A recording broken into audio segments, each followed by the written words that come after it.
of, that's going to be, which position that right now? Potato Heal, which is a good position right now, but it's going to be tough to hold as a two-man. Oh, there comes the car. Almost runs one over. Wouldn't it be ironic if Marshall dies behind the buggy? Indeed, he actually did. Kratos now tries to peek on forward. Doesn't manage to find Perks. Down to low HP. Both of them down to very low HP now. Oh, Kratos, that's actually a good one. You could get them this solo, 2 bullets. And that could be the squad wipe, but he's going to try and go for the res. It feels like he will, but not allowed to do so. What a nade from Perks. Eat it up, but he's dealing with a Groza too. It's going to be so tough. Instantly he peeks up, but gets shut down. Mine's going to be remaining, trying to go for the spray, but Mir, it will be there. Sniper, he will blow your head off, so be careful. Vehicle explosion comes through. Nice little 2-2 split. The thing is, these buildings are very easy to nade, so you just got to make sure you're on the move and not too predictable in which building you're going to be in. Easy to nade, but hard to push. We'll see now. Gatsu spins around, finds one nice little 180 there to find the first. Swaps over to the M4, not gonna get the second one. Keep able to stay put, spots him, goes for the drop shot, but not gonna happen. Keep again. I mean, Dagestan, they're such a threat up close, and they're showing us here why. Waiting, you're going to be forced to take this fight. You can't really avoid it, though. It's going to be a Void taking their own father since La Familia was able to actually cross the road, but avoid. Their members are just getting taken down one by one. Only SKK76 will stand strong. Now they're just like, okay, let's just full send it. Maybe something's going to work out, but the War just got a little bit deep. Don't want to get flushed in that one. But what is Bawa doing? That's a wall. Not sure what's going to... No! 2 players going to be potentially flushed. Confirm those limbs if you can. Push with the MG3. What is he doing? Right through the wall. I have no idea what I'm witnessing. It's a 1v1 and wait, no way. Melas, that is very great. Can he get the rollover? No way. He got one. Melas, you absolute mad lads. He just fell out. He's just going to get the rollover comes through on the next as well and avoid. Well, they're avoiding using their guns. They're just running people over. There is no way he just got 3 kills from running people over.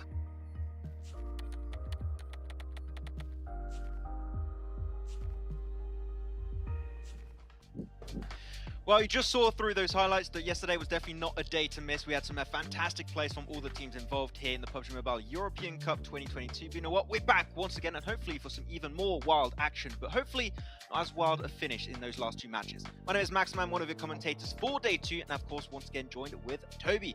Man, how are you feeling after yesterday's, once again, weird games? I'm feeling amazing, thanks. We had city endings, we had that buggy finish. I don't know, I mean, you're saying we're gonna get wilder endings today. I don't know if I can handle it if they go wilder than what we saw at the end of yesterday, because that was something. I gotta entice people, you know, to stick around and then see. But I do agree, though. I don't think we can beat what happened yesterday. But you know what? A team that was able to get a chicken dinner in that 4th game was Dagestan 77. It was like almost given to them on the silver platter with those 15 points. But you know what? Trickles down, of course, the usual point system. Do we have to go through it? Not really. But those are limbs. Few teams were able to really stand out with those elimination points. Indeed, they were. And I feel like there were teams doing the opposite as well. We had teams claiming 10 placement points, 1 match with 0 eliminations. And of course, I mean, if you can rack up 10 points in a game, you're not exactly doing poorly. Issue becomes there were teams yesterday who were really racking up elimination points. And those teams, well, when we see the leaderboard, it's probably also going to be the ones ahead. Exactly. Major Pride Clan looking one of the teams that were doing really good in terms of eliminations and currently in 1st place. And if they remain in that 1st place, that could be $5,000 US coming their way. But of course, still a pretty significant jump up from 2nd to 1st place. And then, of course, goes down slowly but surely to $400 in that 16th position. And when we're looking at the MVP, I'm not gonna lie, Toby, not to like kind of jump the gun, but my pick of Shifu has done great yesterday. Yeah. So hey, I mean, I agree with you, but it was only in the last 2 games. Fair. And sure, they only played 5, but I mean, for Dagestan's beginning to yesterday was pretty much non-existent. So the fact that they finish up, as we see here now, in 2nd place, that was pretty much exclusively off of the last 2 matches yesterday. Okay, I wanted to try, maybe I jumped the gun a little bit there. You know what? That's fair. But still an impressive one. I think that still that Miramar win for sure, should not be given to to them. But yeah. I think he had, what, 7 kills one game and then goes immediately back and gets 8 in the next. I mean, that is a standout performance, no doubt about it. And also, I mean, just him showing, I suppose, what he's really capable of, because we did reach a point where we were both like, wait, where's Ray? Where's Shifu? Where are our contenders to be up there in the top? But Shifu for sure woke up. I mean, clearly, even on the pre-show yesterday, we had a few teams we were looking at as clear favorites, I would say here, Toby, is like Major Pride Clan, looking at Dagestan 77, KONINA Power, GOAT Team. The Nameless being up in third position was 55 points without a single chicken dinner, by the way. I've got to say, potentially like the surprise so far in that first day of play. Oh, definitely. They're the, I don't want to say anomaly, but they were clearly the ones we didn't expect. And then I feel like they got there in interesting fashion, too. 2 of the games, at least, were on the back of BME just being able to outlast literally pretty much everyone else and get some eliminations in there with it, too. But yeah, I mean, Nameless, definitely the team we're going to be looking at today. 3rd place, 2nd place, and 3rd place. And they had 2 games we didn't want to write home about, but 3 really good games yesterday. Exactly, and of course, you know, these teams are aiming to be in that top 8 position after tomorrow's 5 extra matches, so 10 games total left for these teams to make an impact and to be in that top 8 to hopefully fight their way through into the finals and hopefully make it into the PMPL 2023 season. MLA, just on the cusp, can make it up there, a team that has had some up and downs, I would say, yesterday, but we want to see if they can have those big flashy plays. And the team that I think has potential, like they really did show some great rotations, is Fear the Flame, but you're looking at the elims here, Toby, and it's lacking on that side. Rotations ain't everything. It's good. I mean, don't get me wrong. You want to be good at rotating. You want to find that nice entry to the circle where you're not going to get contested. Issue for Fear the Flame yesterday was they didn't find those. They found the entry where everyone was, and then they just got butchered. Just got kicked out by the bouncer every time, and that's apparently how it went for Fear the Flame yesterday. Speed things up, and maybe things will work out for you. Though, of course, if you're familiar with what happened yesterday, we're going to have the exact same map rotation. Erangel, Miramar into Sanhok, then to another Miramar, and to close it off on another Erangel. So, I mean, the teams you saw perform yesterday on, you know, your Erangel, Miramar's coming out as favorites, but I mean, Sanhok, you know, we had some interesting matches over there in particular, and we'll see if we can see some good fights being replicated by some of our teams here. I feel like the repeating story of yesterday was phase 1 and phase 2 were pretty easy to work with. Like the first 2 circles, pretty straightforward. We never had those really brutal playing paths either.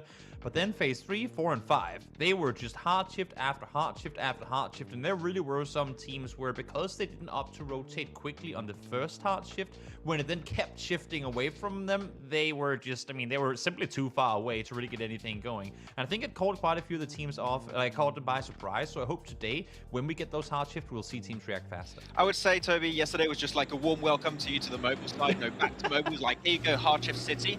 Unfortunately, the teams had to kind of deal with it. We'll see if they can try and, you know, deal and weather the storm just a little bit more. But here we go, ready for our first game of the day, which is pretty much match number 6 of the entirety of this league stage here for the PUBG Mobile European Cup 2022.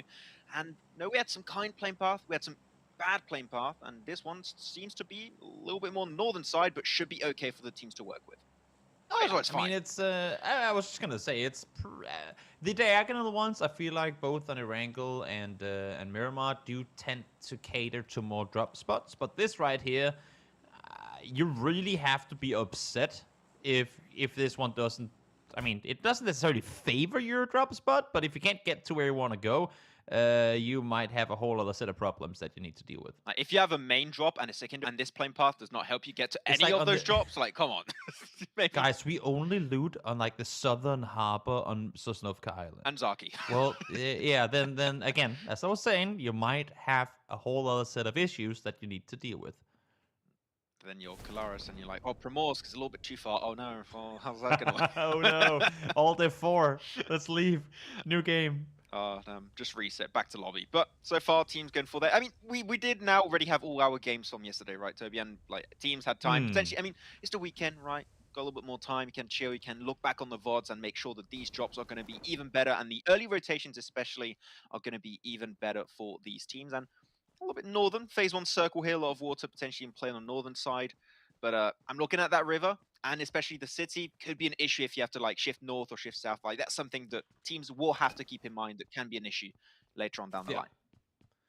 For sure. Circle up towards the north we go. We weren't really, I would say, up there yesterday. So a little bit of a change of scenery, I suppose.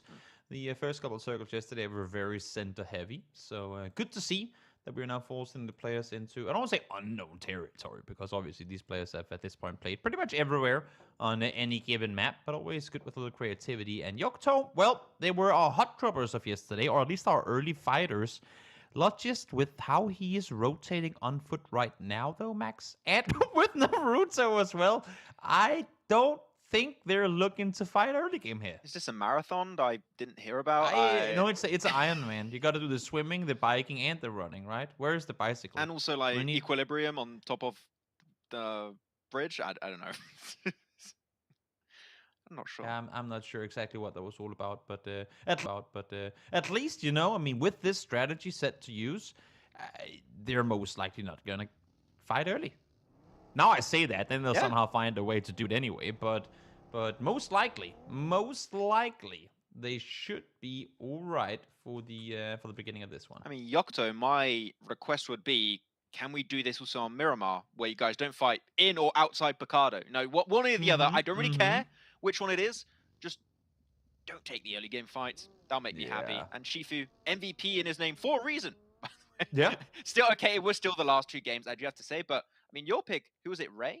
I think it was. Ray from GOAT. Yeah. Still waiting to see him step up. I think GOAT were like a consistent team, but I want to see that like boom factor kind of.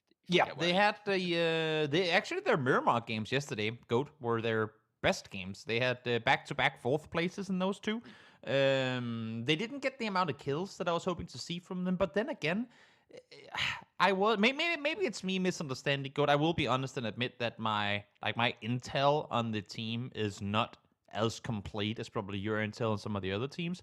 But GOAT, with how they've been performing coming into this tournament, they strike me as an aggressive team. Like, let alone looking at the amount of elimination points they get every single tournament, they're up there with some of the best in every lobby they go into. So the fact that they opted to play a lot of yesterday rather passive, you know, not really opting to go for the third-party opportunities they were given, but played more sat back, I was like, that's interesting to me, because how did you come by the mass of elimination points you got in the other games if this is the playstyle you're opting to go with? So yesterday, a bit surprising, but now they know how to find late game. So now you just got to start racking up the eliminations with it. Exactly. I mean, you're looking at, you said they were an aggressive team, right? And you're looking back on their games yesterday, except the last game where they got a 15th place and 0 elimination points. They got a first game, 5 eliminations, followed up with 5 eliminations, 5 eliminations, 6 eliminations. That's a actually really good average to have on a per game basis. So if they just make it through there, that's fine. The reason why I'm a little bit more demanding in the league stage that I would maybe be initially is I'm also looking a little bit further in the finals of the European Cup, and I know that you're going against like ex-PMPL teams, ex-pro like PMPL players.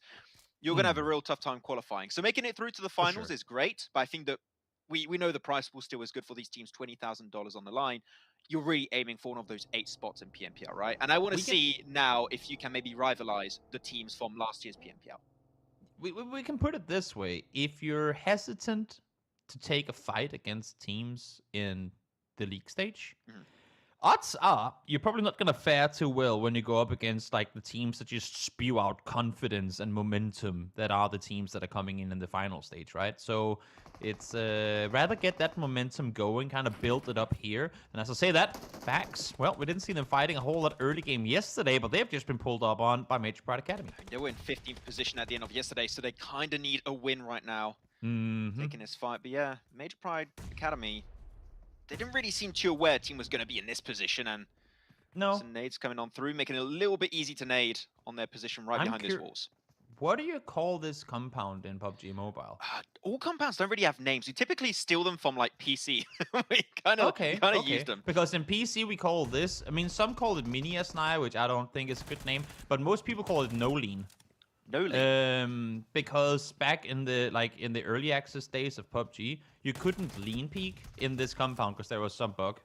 So since then, it's just been called NoLimit, because this is the compound where you couldn't lean to the sides and peek in it. Oh, okay. But as we can see, Matt has just leaned to the side, so clearly that's not a factor anymore. He will go down, though, to the shots of Mandarin. Again, Backs didn't really get a whole lot going yesterday, so good to see them get some early eliminations in here. And you're going up against an M249 in the first 6 minutes of the game. Probably not the best weapon to be met with. Oh, no. And Latte's just going to set himself up towards Stolber position, not using the ski lift. But still, I'm gonna keep asking it. but he's going to make his way up there, losing 2 players actually 3 players in the process. All 3 went down, and unfortunately, it is a good position in this circle. It's fantastic, but if you haven't scouted that position in this type of lobby, you should know other teams are going to try and go for good positions. It goes without saying.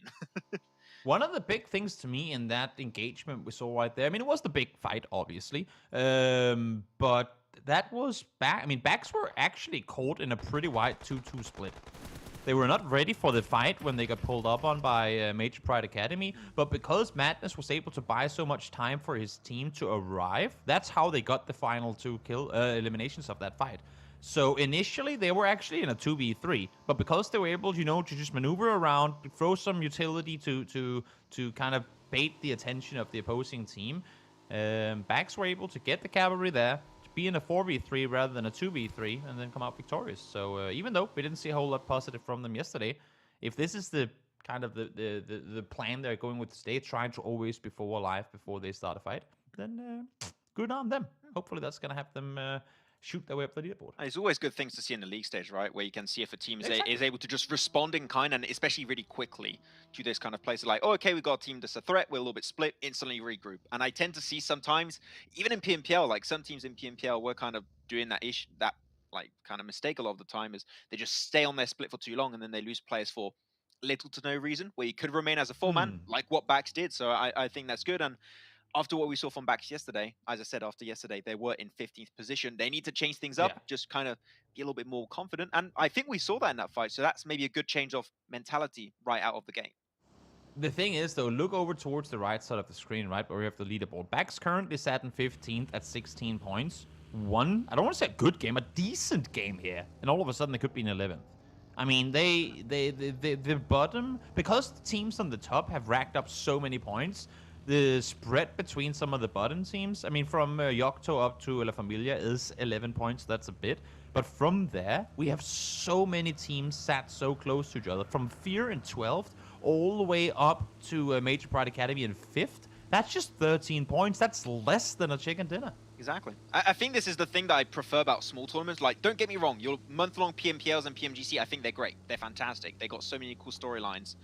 But something you can't really replicate in these shorter tournaments is like, you got a team that can just pop off in the last 1 to 2 games and they just get back into it, right? That's the really cool part. So sure, teams might still struggle in yesterday's matches and even today. They can still make in the final day if they just have like the biggest change up of their style and just approach to the game in general. So anyone can still make it in the top 8. It shouldn't be that hard if they just keep on going and put some good points in.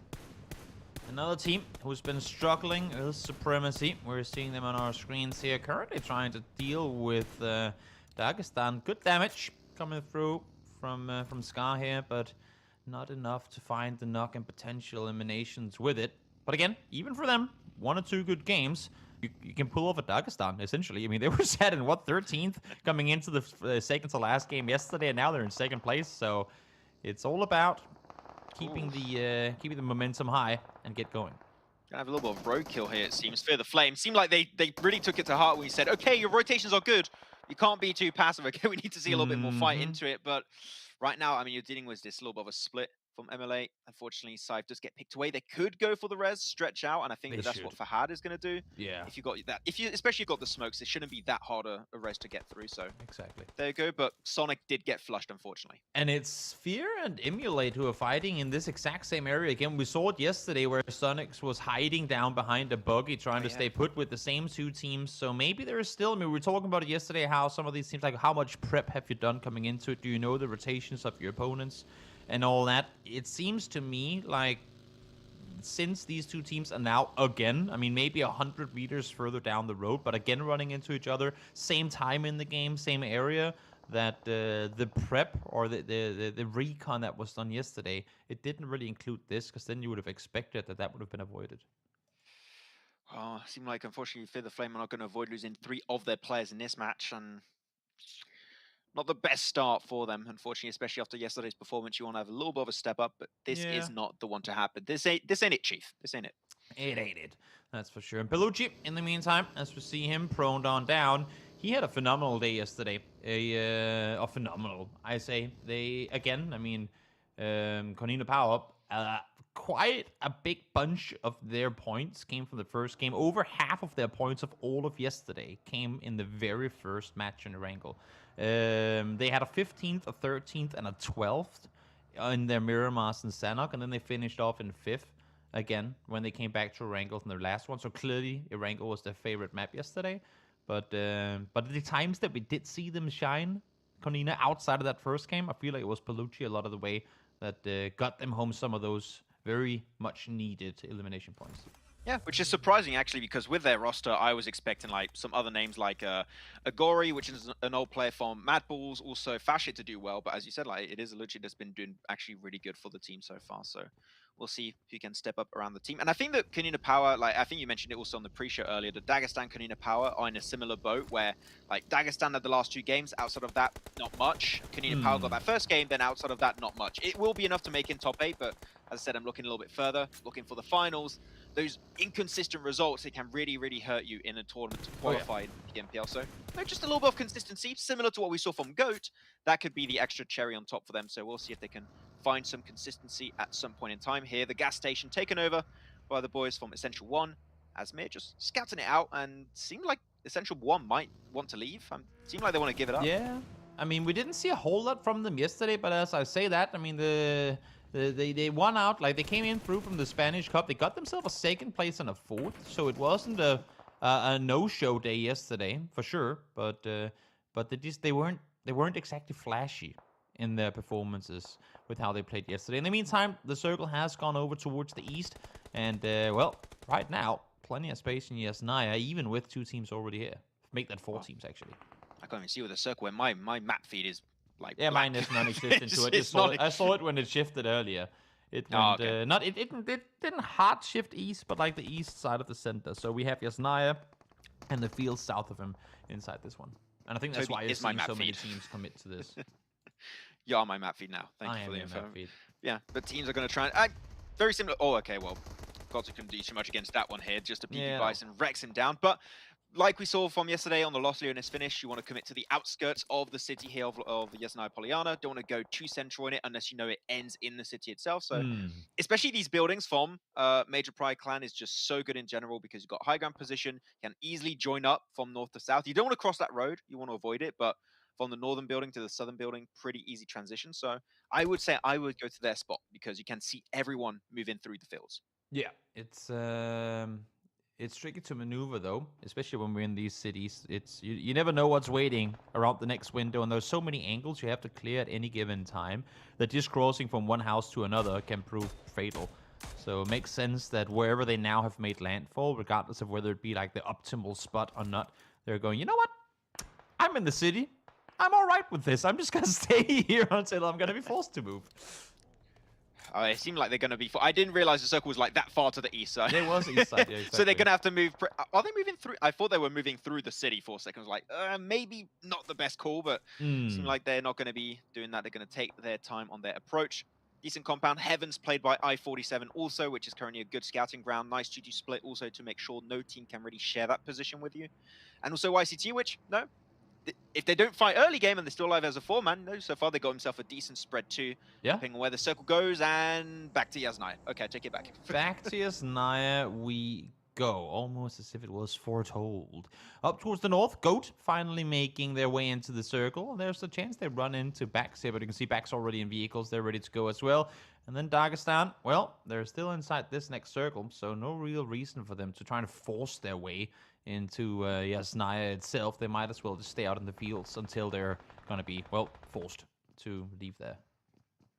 La Familia also just barely playing on the edge. They have no intention of going in the city. If they do that, I think like 4 or 5 teams are going to just shoot at them. Influence did send himself a little bit further as like a scout, but he just barely gets away with his life. If you get knocked in that spot, you're done. You're flushed. So luckily enough, makes it back, but at least they got an information that a lot of teams are hit. That's always good information to have. Most definitely. Pride, well, they've made their way on in. They're all right. And YOCTO, well, they were late on the arrival to the circle earlier, and we can see now that they've only just made their way in from the south side. The good thing for them is there ain't too many people on that south side, so for now, they should be pretty okay sat down there. I don't know what you guys call this building here. I used to call it hospital, but it's changed. Library now? Okay. Library, some call it, what's the other name? Now I can't remember, but I think it was called library. Okay, I like that library. It's better because you also I mean, got there a are spot books already called everywhere, hospital. So yeah. Oh, yeah. Yeah. Can't really call it hospital when there's an actual hospital in South. Exactly. Yasnaya Hospital. Yeah. It used But to it look ain't- like it before, but yeah. Gotcha. I No, think we just call it library is a better library. one. Yeah. It is a library, I believe. Or maybe it's more of a, like, what do you call it? You know, like a mayor's town hall sort Museum. of thing? Yeah. Museum, library. We just steal the names that you guys came up with. do you steal some of the names that are more team specific too? No. Because that wouldn't make sense, right? That would be weird. That's what I was never thinking. been on Like mobile. compounds that are based on player names and team names on PC. That'd be weird to have that fluctuating in the mobile scene. Yeah, that's why we don't call that one like lean. No like lean. No lean. Yeah, we didn't have that issue, you know. PUBG It's Mobile on true. top. That is true. I'm a little bit skeptical for Essential One though. I don't know how they're going to rotate because they're literally just surrounded by teams. They're going to be forced through the east. Non-easy way through for this for them in this game. They're in a position right now where they can't really leave, and I'm really surprised honestly that we're seeing all of GOAT just full speed send it into the city. It's still not guaranteed that it's going to end in here, but they hard committed to it, and now, well, knocks are coming through. Proxy's the first one to fall. Alucci finds one as well. That's a lot of damage on the side of GOAT, who I feel like didn't really scout it probably because they just smashed it in between like 3 teams. I mean, do you really need to scout in a circle like this to know that a lot of teams are going to be in Yasnaya? I think you can kind of expect that to be the case, but hey, you commit hard, you fall hard, and unfortunately in their case, that causes them to be eliminated, so not much coming GOAT's way in this match. So Essential One still trying to delay things, but I'm looking also on the side of Major Pride Clan. What's their rotate going to be? Are they going to just try and go through the field? Because we saw what happened to Influence earlier. Didn't quite work out. So maybe they're just going to wait for the circle and then try go for a plan. But yeah, okay, in the fields. Interesting finish, okay. Dagestan, well, they didn't opt to leave early when they had the chance. Now it paid off that they didn't leave because they're going to be in full control down towards the south. Issue could now become, for some of these teams that are out towards the east side, what are they going to do? Are they eyeing like a south side rotation? And if so, that's going to be chaos because you have Olaf Avoid who are set in the apartments on the southern side of Yasnaya City. If they see fighting happening like out in the fields to the south, you're going to be in trouble if you're fighting down there because then you're going to have Avoid shooting at you in the meantime. With this exact circle, I think Avoid might have other teams to take care of, especially I think that but they want to push their location. So many teams are fighting one another, though, inside the city that I don't think they should worry too much about that. At least not early on, but we'll see. We'll see what ends up happening. In the meantime, now Shelby trying to wrap around and get over towards Bawa. Makes sense that they would want to be grouped up here. Supremacy also on their way forward, trying to get a little bit further away. I think that, just like you said, they're trying to make sure they can avoid being involved in all those fights on the eastern edge, so they can't be shut down by Avoid. Though Essential One still trying to make their way forward. Dimension maybe not. Don't pick. I mean, you can pick out the Car 98 if you want in a city finish. It worked great for him yesterday, so you know what? I will not complain. Probably want to go for like some DBS or some just mid to short range weaponry. Yeah. And, Essential. Immolate just getting absolutely battered on that rotate.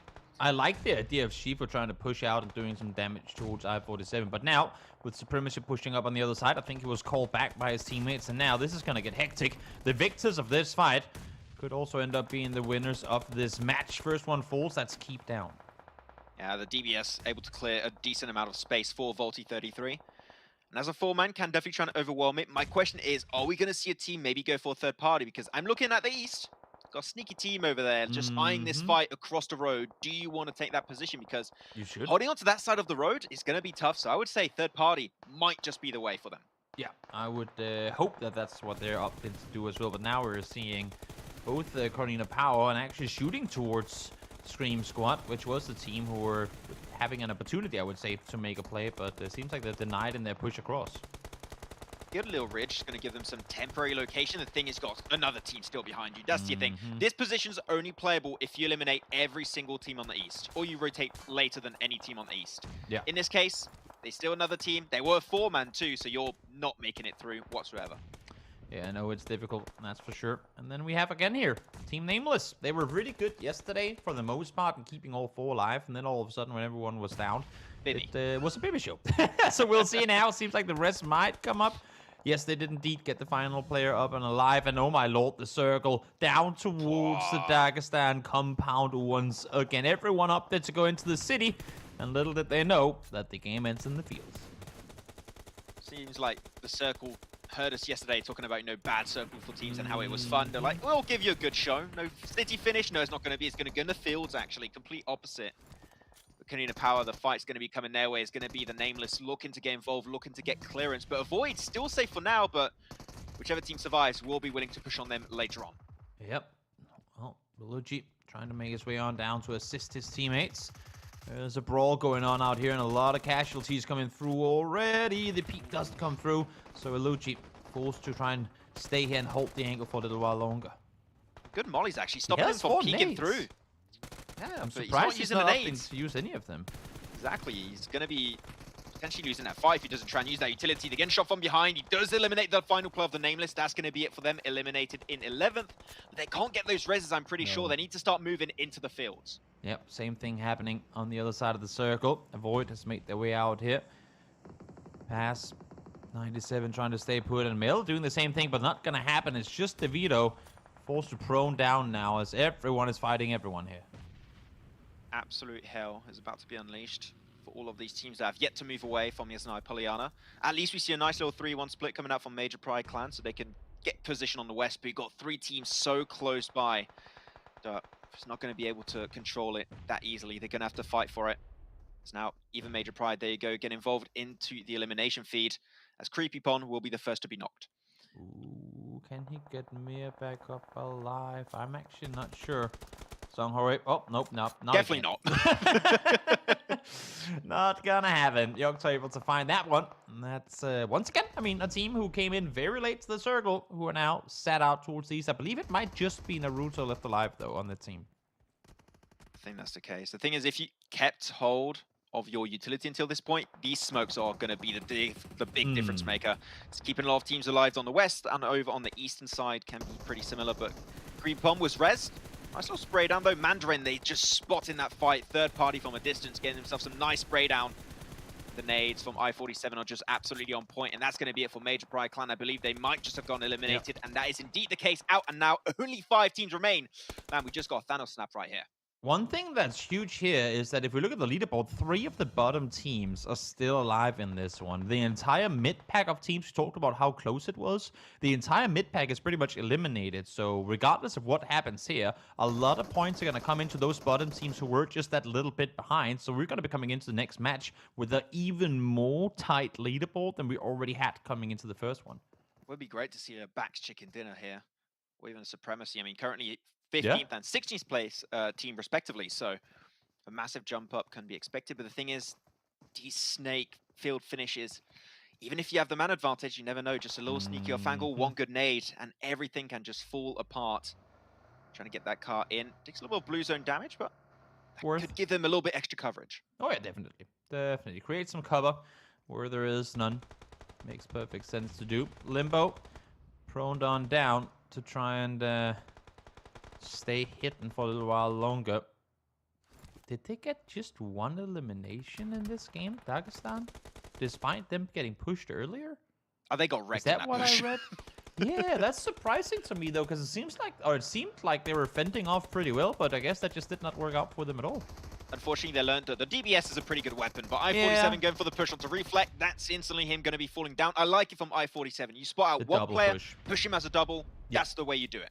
Perfect execution. Thank you so much. We talked about it yesterday, how you gotta step up and you gotta play it right if you want to win these games, and that's exactly what they did. Supremacy, though, still with the smokes. The thing is, they were in that building for quite some time, so I think that they still have a lot of smokes remaining compared to I-47. Bax, Dagestan, I think, might just be out of that utility. I mean, Dagestan might have a few more remaining, but for the others, it is going to be a different ball game, and he gets knocked again. Nice try, but not quite enough. Close. Keep crawling. Maybe they can use you for extra info gathering, you know? Always smart to have one crawling forward. Try and see if you can get eyes on the opponents over the ridge line or whatever. So will they go for the rest onto Mandarin here? Without smokes, that would be pretty optimal, I'd say. Do they get power? No! Giro just exactly too slow on that one, too.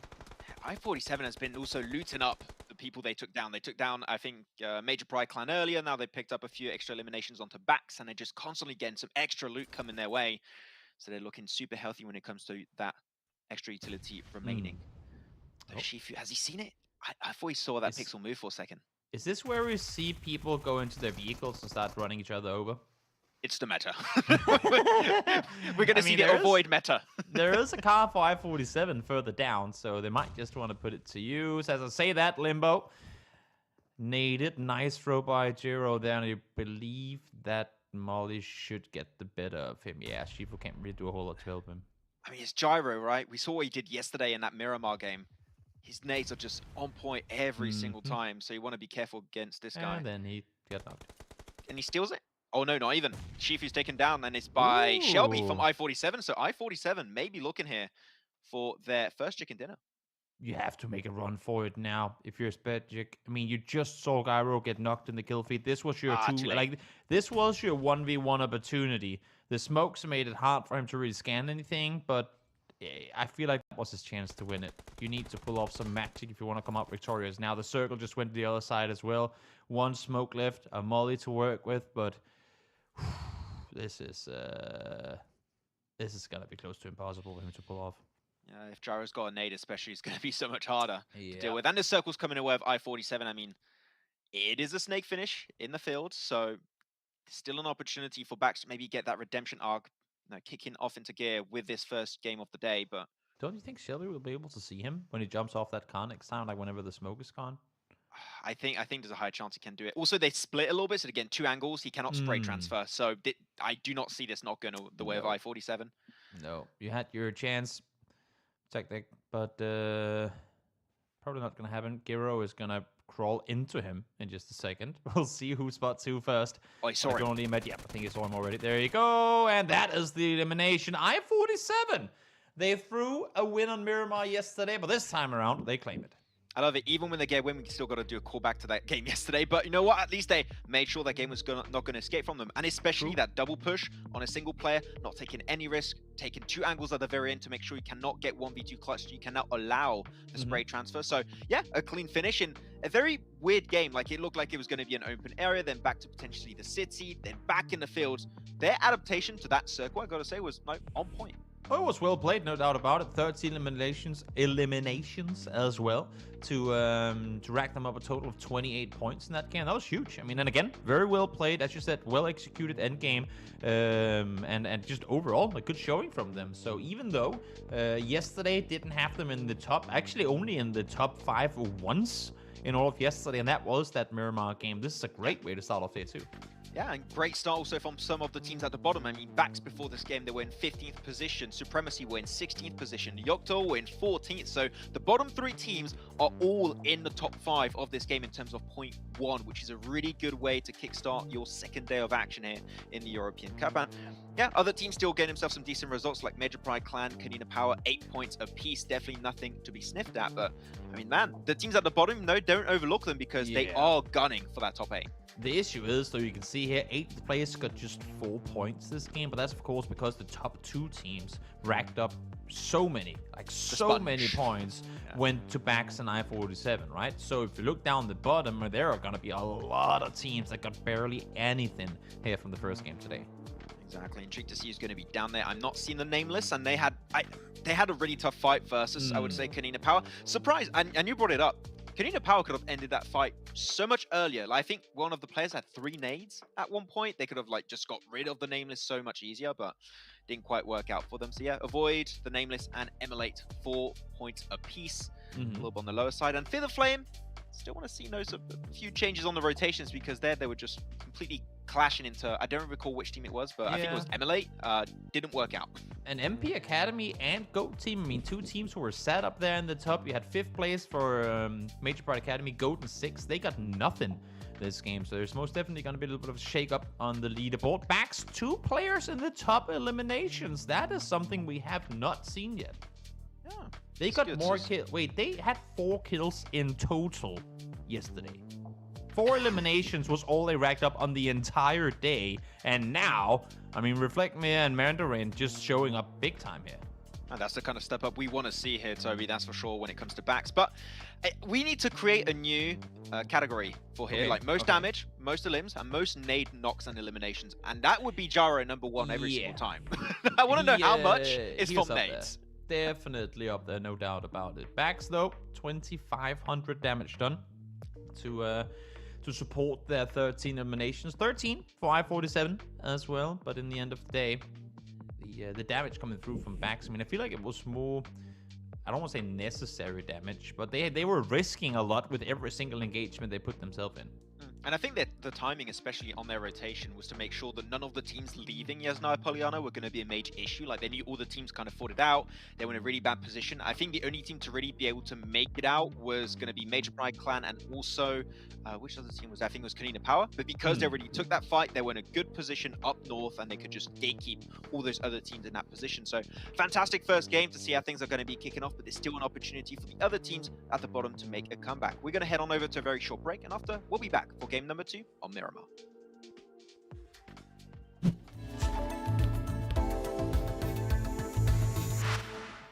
Hello and welcome to PMEC 2022. The anticipation for this event is tremendous, but we have one more surprise up our sleeves. Our talents have chosen the finest PUBG mobile players who are competing in PMEC 2022, and you will be able to witness their progress on the internal ladder and cheer on your favorites in the chat throughout each game day.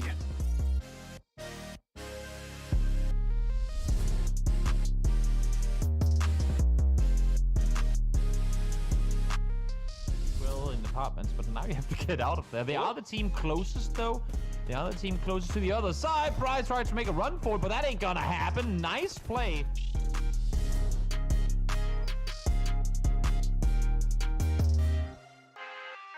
Seconds. So they gotta get this fight done with quickly.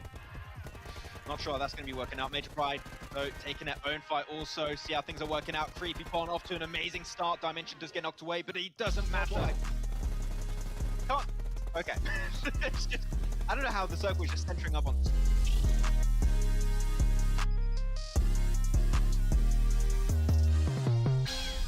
Oh, that Molly's a little bit too close to comfort. You know what? It's winter, so you're going to get heated up, but maybe dealing with a Groza too is going to be so tough. Instantly he peeks up, but gets shut down. Mine's going to be remaining, trying to go for the spray, but it will be there.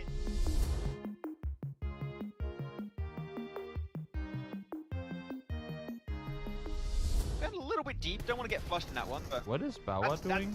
That's a wall. Not sure what's gonna. No, 2 players gonna be potentially flushed. Confirm those elims if you can. Push with the MG3. What is flushed he doing? Right through the wall. I have no idea what I'm witnessing. It's a 1v1. Wait, no way.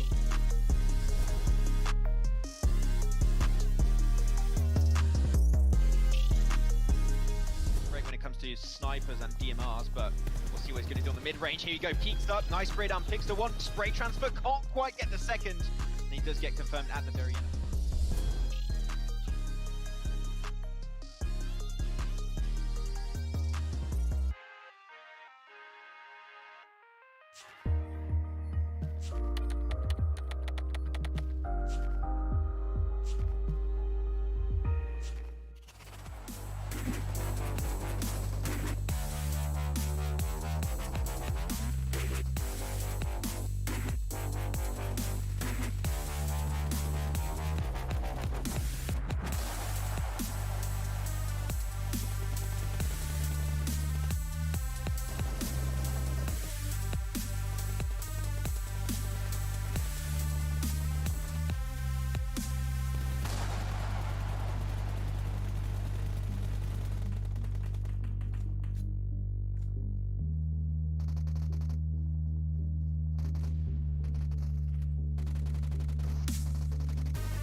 Oh, Max, man.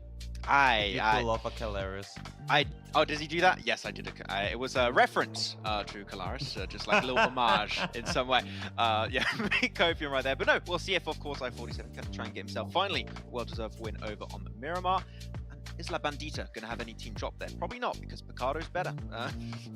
Who would have thought that? I mean, I don't know who would ever say La Bandita is the best place to Weird do that. guy. I don't know. Weird people would do that. I don't know. In any case, as you're saying, we are headed on over to Miramar in just a short moment. And one of the teams that actually got off really well on Miramar yesterday was GOAT Team. They got themselves 4th place in both those matches. But again, the eliminations weren't quite there to kind of show off their 4th place finishes. A 5 elimination game, 6 elimination game. I'm looking at GOAT and hoping that they're going to get a strong performance in this one.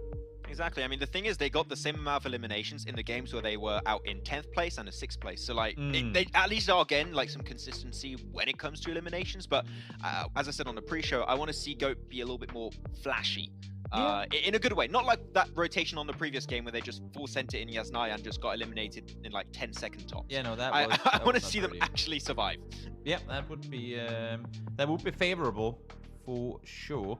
Major Pride currently sat in 1st place. Again, I mean, didn't rack up a whole lot of points in the previous game, so Dagestan continuing to hunt them down. Now just 13 points. I believe they were up at a 19-point lead coming into this day. So now just 13 points at that. And then the teams down below starting to hunt both of them. I-47 now sat in 3rd. Yeah, I-47, what a nice jump up. Backs must be really short. Like, they must be on the cusp of this top 8 position currently. Them, YOCTO, potentially Supremacy. So intrigued to see which teams are going to be at the bottom. I don't want to call them out. I think La Familia, Fear the Flame, SSQ have a chance of being down there. And SSQ is a team, I don't know about you, Toby, but I had some high expectations for them going into this tournament. I had the chance to cover the team a little bit in previous events, and they are known to be a pretty aggressive team, but it's been a little bit of a tough start. But you know what? 34 points is still not horrible. They're still in reach of making top 8, but I still want to see more. I really want to see more. Yeah, I mean, I'm not gonna lie. I didn't have big expectations from them simply because I don't know the team too well.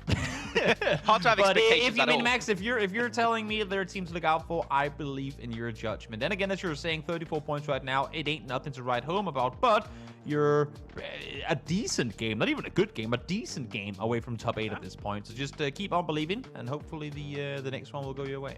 Exactly. So actually, I take it back. YOCTO and Supremacy did not do the jump up I thought, but that's because they were actually pretty far behind the teams above them, because YOCTO had 17 points before this game, Supremacy had 12, and then you look above, you have La Familia had 28, Fear the Flame had 30, then 31 for SSQ. At least they closed that gap. Now then, like, in an even playing field with a lot of the teams at the bottom. One that's huge, though, Bax came into this game, into the day, with 13 points. They were sat in 15th with pretty much nothing going their way. Now, they're sat just on the cusp of making top 8. I mean, you said it before this game, they had 4 eliminations total throughout all of yesterday. And now they had what a player was 5 eliminations. One was like 7, I think it was, we saw earlier. I'm not sure if the numbers were exact, but like that is the step up we needed to see from teams such as Bax, and hopefully you can see it from La Familia, YOCTO, Supremacy, in even stronger fashion on this next game over on Miramar. And it wasn't off of, I mean, usually when you see a team that is not faring well, their kind of way to victory is that they just start getting spoon-fed circles, and you go, well, anyone could have won that game. But Bax, I mean, they had to do some hard rotations. They backfilled into the SSQ, Supremacy and the Dagestan fight. They did that really well, and then they wrapped in, like, they kept playing control in a really wise way. So just them turning the day around and coming in strong in game 1. Exactly. YOCTO, hoping to not see them go for that no drop in Picado. They didn't do it in the second Miramar, so that was a good change of pace, but they went around and they still got quite a rotation, so just be a little bit more respectful of your I-47. You don't want to get involved in an early game fight, especially on Miramar. But here we go. Match number 7 is going to be on board for the teams high in the sky in this plane and ready to drop on down with the cool helicopters alongside it. I don't think this follows airline regulations, but I'll allow it. It looks cool. I mean, it's like a parade, a showing with them where they jump out of the plane, and then if they jump too hard to the side, they get their parachute clipped by the helicopter, and then Yeah, no, that's not looking good. Playing path though, looking pretty decent, going straight over La Bandita. We all know that's the best place to drop if you ask Max, man. Other than that, everything is looking pretty good and dandy. Yeah. El Pozo, La Cobreria, Torre Ahumada, a little bit out of reach. I do believe, actually, it's not even I do believe, I am 100% sure. Fear the Flame dropped around that Campo Militar position. It's fine because, as we know, they're very rotational focused teams. So, like, I'm sure they can find some entry points. It's just speed things up a little bit, speed up the looting process, get on the move instantly. Before even phase 1 starts to close up, I would like to see this team already aiming to get into the circle and find a decent entry point, which they can do. But if you're too slow, teams are going to be gatekeeping you, and then there's not really much you can do. So a little bit quicker. I gotta ask you, Max, how rare in PUBG Mobile are the island endings, like Los Hijos and the eastern islands out of Impala? If I have to talk about the last time I've seen one of those, I'll have to talk in years, I think. Okay, is that rare? That's how long. Even the Los Hijos really endings? Rare. Oh, yeah. Oh, really really? rare. If it goes even just barely towards Los Hijos, last second, it typically tends to go towards the mainland. But the thing is about PUBG Mobile, there's a lot of tournaments all over the world at any point in time. So there's probably still some that happen, but I just can't see it because I can't keep up. That's fair. That's fair. Circle down towards the southwest.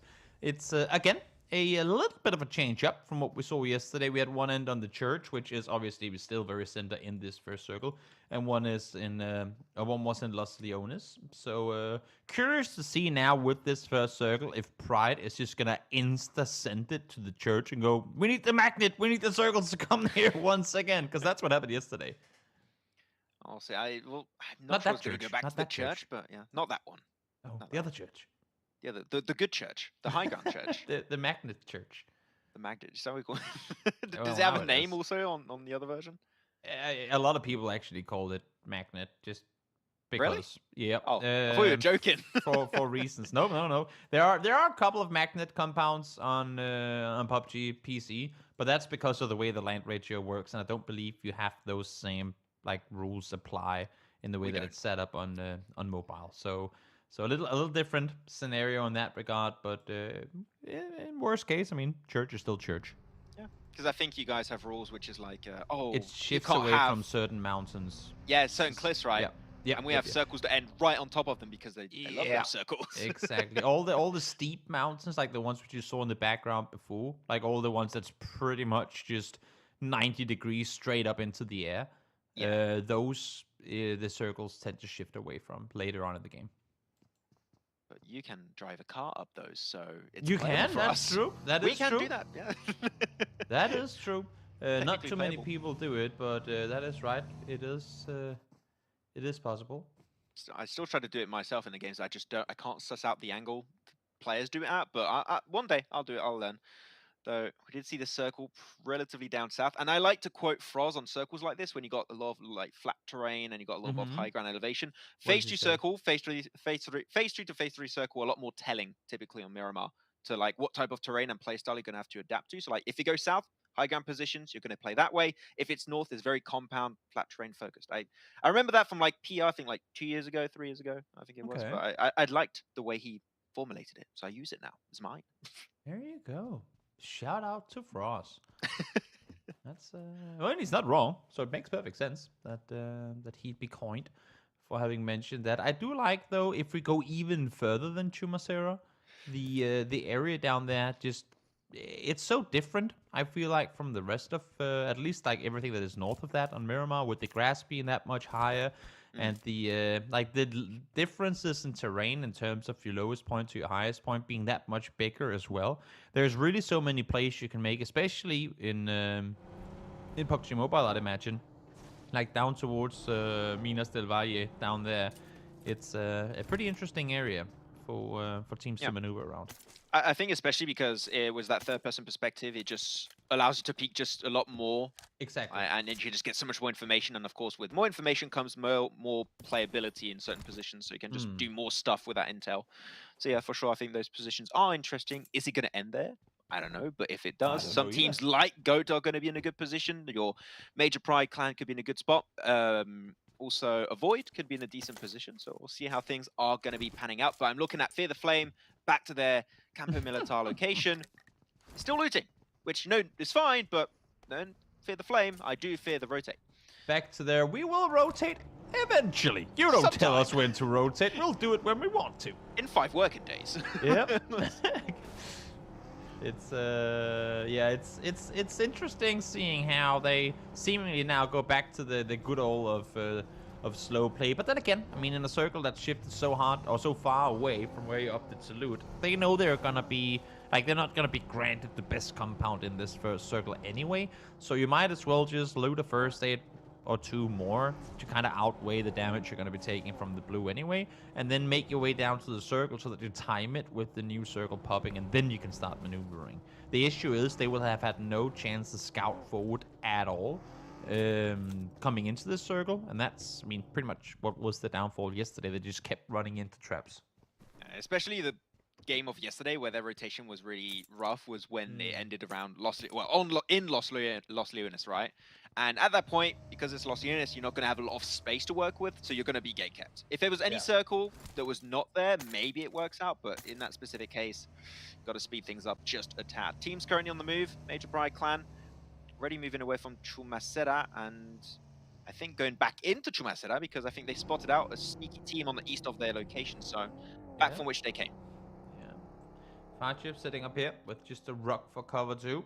Outside of Los Leones, he does have his car available, but as you can see here, currently set up, scouting forward, trying to make sure that he's not being seen by the rotation coming through from backs. Yeah, just full sending it once again.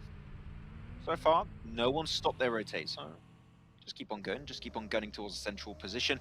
Essential One also joined up in a similar location to GOAT. They're going for these nice little, I mean, they're not really a high ground position right now. They're like more in the valley area, but I think they're aiming for like a mountain top to scout from eventually. So not too scared. And I think also Emulate are going for a wide rotate to the east, and they could do something similar. So 2 schools of thought. Teams going for terrains up north and teams going for the big high ground south.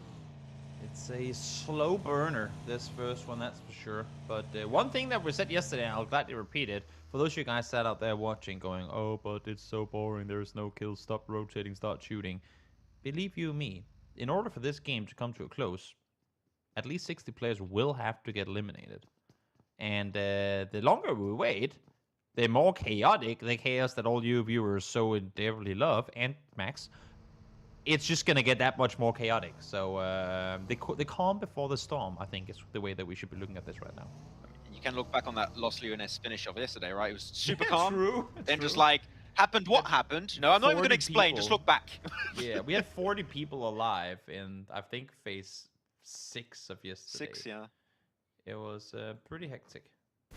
I mean, as casters, you got so much going on. It's hard to keep track a lot of the time, but you know what? We do what we must. As Oren spotted out, car. Yeah, he's in trouble. I don't think he survives that unless Mine does not want to take the fight, but come on. I think he's just saving his vehicle, making sure that no tires are going to get popped, because they still have quite a ways to rotate themselves, so don't want to really stick around for too long. The Ruto, in the meantime, trying to get healed on up, while Rings is just tanking bullets. Do they not have a smoke? Yeah, there you go. There you go. No, you can't res. If he got up there, I think he's just instantly going to get his head blown off. Good I mean, Dimension's not alive, so no, you're somewhat safe. Yeah, true. In the meantime, we did see in the elimination feed that Oren was indeed taken down, tried to get back behind the vehicle, but Mine was there, ready and waiting, and now that one comes through. In the meantime, Rings seems like he's been rest as well, so they should be all right. They'll be all right. In the meantime, the circle goes back down towards where the crate is again. I mean, just explaining to everyone, well, might as well go over here, because the crate tells you where the center of the next circle is apparently.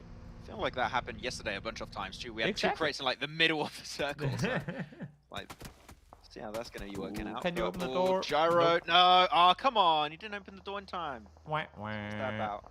But not a homie, not a bro right there. Right onto Shifu. Don't peek. Don't do it.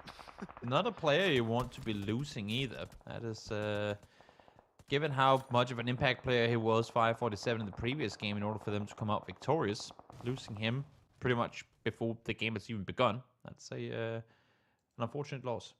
Yeah, I think Daggerson are like want to bring back old memories of that last Miramar of yesterday. Just going to get involved in that I-47 position, going to try and take themselves the fight. They did get the res in time, but at the end of the day, he still got flushed, so that is not going to be working out. Here you go, every single player dropping only throw going to be remaining, and I think, yeah, they definitely got the information. Tadiro's going to go for the push, and I'll give it no chance whatsoever. That was a confident push from Dagestan. Once the first one falls, Dagestan just said, you know what? We know exactly where they are. Let's push off of this, and they go for it. Logist is going to try and see if you can find maybe a sneaky point onto a knocked Shifu. That's the ground. No, yeah, that's not going to grant you a whole lot. Just try to pop the tires on the buggy, maybe. Looks like it, but it seems like Shifu will be all right. Logist just realizing that his opportunity to find something there is long gone, and now he's going to start rotating too. Yeah, I like to see this Dagestan, this aggressive style is always good to see. Now they get himself a little bit more cleared space on the northern edge. Though, seeing SSQ, the Nameless, Fear the Flame, going for their push Supremacy too, but Pain is picked away. Essential One losing one of their essential players as Viva can still get himself a decent little bit of an angle, but he's spotted out. The surprise factor has been lost. Yeah. And, not looking like they'll get him back because he's got a little bit of walk to do to get back to his team. It's going to be a tough spot to be in. Yeah, can they go for the rest onto Sonic? Yo, I'm not sure if they can go just yet. As you can see over to the right side there is one more player from E1 sat in a position from where they could potentially apply some suppressive fire. The thing for Emulate is they have that ridge line they can run around, and right now, as you can see here, Viva ain't really looking to go aggressive. He's quite the contrary, trying to get back to his teammates. Yeah, okay, good enough. Seemed like his teammate, yeah, Ryzen and Godzu were just giving a little bit of extra suppressive fire at some point to making sure that, no, Emulate not going to peek, not going to get that extra knock, so only one elimination will be taken. The three of the players will remain alive, while Fashe, I got the impression he's always scouting someone out, and he's got himself a nice little position, does get the down with that many 14. Can he get the confirm, though? I'm not quite confident on that. No, it's should be a rather safe rest, I'd have to say. Looking at the map, there's not really anyone around them either. You do have Supremacy coming in, but as you can see, they're very late. Now, where does the next circle take us? I'm not gonna say that we're going straight into the church again, but we're definitely heading into that area. It's not going towards it, but it's in circle. It is in the circle. Just saying. Yeah. Chumasera too, and we know how good the positions south and especially southwest of Chumasera are, which is why I think Major Pride Clan are maybe going right now. At least I saw them in the car for a split second, but the positions west, which is where also MPA are going. Good high ground elevation. What are you doing here? You are not wanted. Go back. That's not what they wanted to do, unless if they were really actively looking to give a free point to Pride. Because if that was the case, then job well done. I do think Pride wanted to leave, but I think now they have information teams are around, so maybe they just like went back into the city, which I understand is still in play, not really like rushed to make this rotation happen, so you can just stick in that location for the time being. So Dagestan, at least we're able to make the crossroad happen. Yeah. YOCTO right up ahead. Not the easiest fight if they take it head on. Update on Fear as well. They're almost inside the circle for the first time today. Or at least they're almost outside of the blue. So that's something, I suppose. They'll get there eventually. Not in a hurry. They will get there eventually. It's like a regular news station. You got the Fear the Flame rotate. Where are they now? Exactly. But they're making it through. Nice little 2-2 split. The Nameless also a little bit further over to the east. But it's starting to run out of space, I would have to say here, Toby. If you're still out of the circle now, you might have to actually fight to get in a position in circle. Also, the blue starts tickling a little bit more as we make our way closer to the fourth circle. It's starting to be a little more painful, and you're going to be forced to spend some heals and utility that you probably wouldn't want to have to spend this early on in the game, and keep it for later. In the meantime, you can see here the KONINA Power team active. I mean, they're sat in a pretty wide 2-1-1 split right now, so they're actively out here looking to try and suppress and try and gather some more info on where the opposing teams are. As long as they regroup, if a team pushes their location, that will be okay. But currently, they get themselves a lot of extra intel, and maybe also a few extra eliminations if they can hit those many 14 shots. Also, GOAT, we're seeing on the southern western side of the circle. We can't quite see them right now. They got a massive spread. They got like almost a 3-1 split, and they have Endorphin straight south, and I think that's just to keep track of any teams trying to backfill their location. So it's just really good insurance to make sure that if a team tries to do that, you have the information very early on, thanks to that position. Exactly. Viva looking for info off of the cars that he just heard come in this direction. And Bimmy, well, continuing where he left off yesterday. A lot of damage being done by this man, and he's continuing to do just that. The spray machine is going to be him. The Nameless, though, going to be joining the mix a little bit late, but could be a little bit of a bother for these teams. Over here, SSQ and Supremacy. Circle straight south, though. Straight on those high ground positions, and the Valley going to be in play. And Fear the Flame, no. We're sure going for the slow rotate, but that's a good position to enter from. Yeah, this could be good. Very, very fortunate circle shift down towards the southern side. Their Supremacy, on the other hand, though, in trouble in the low ground.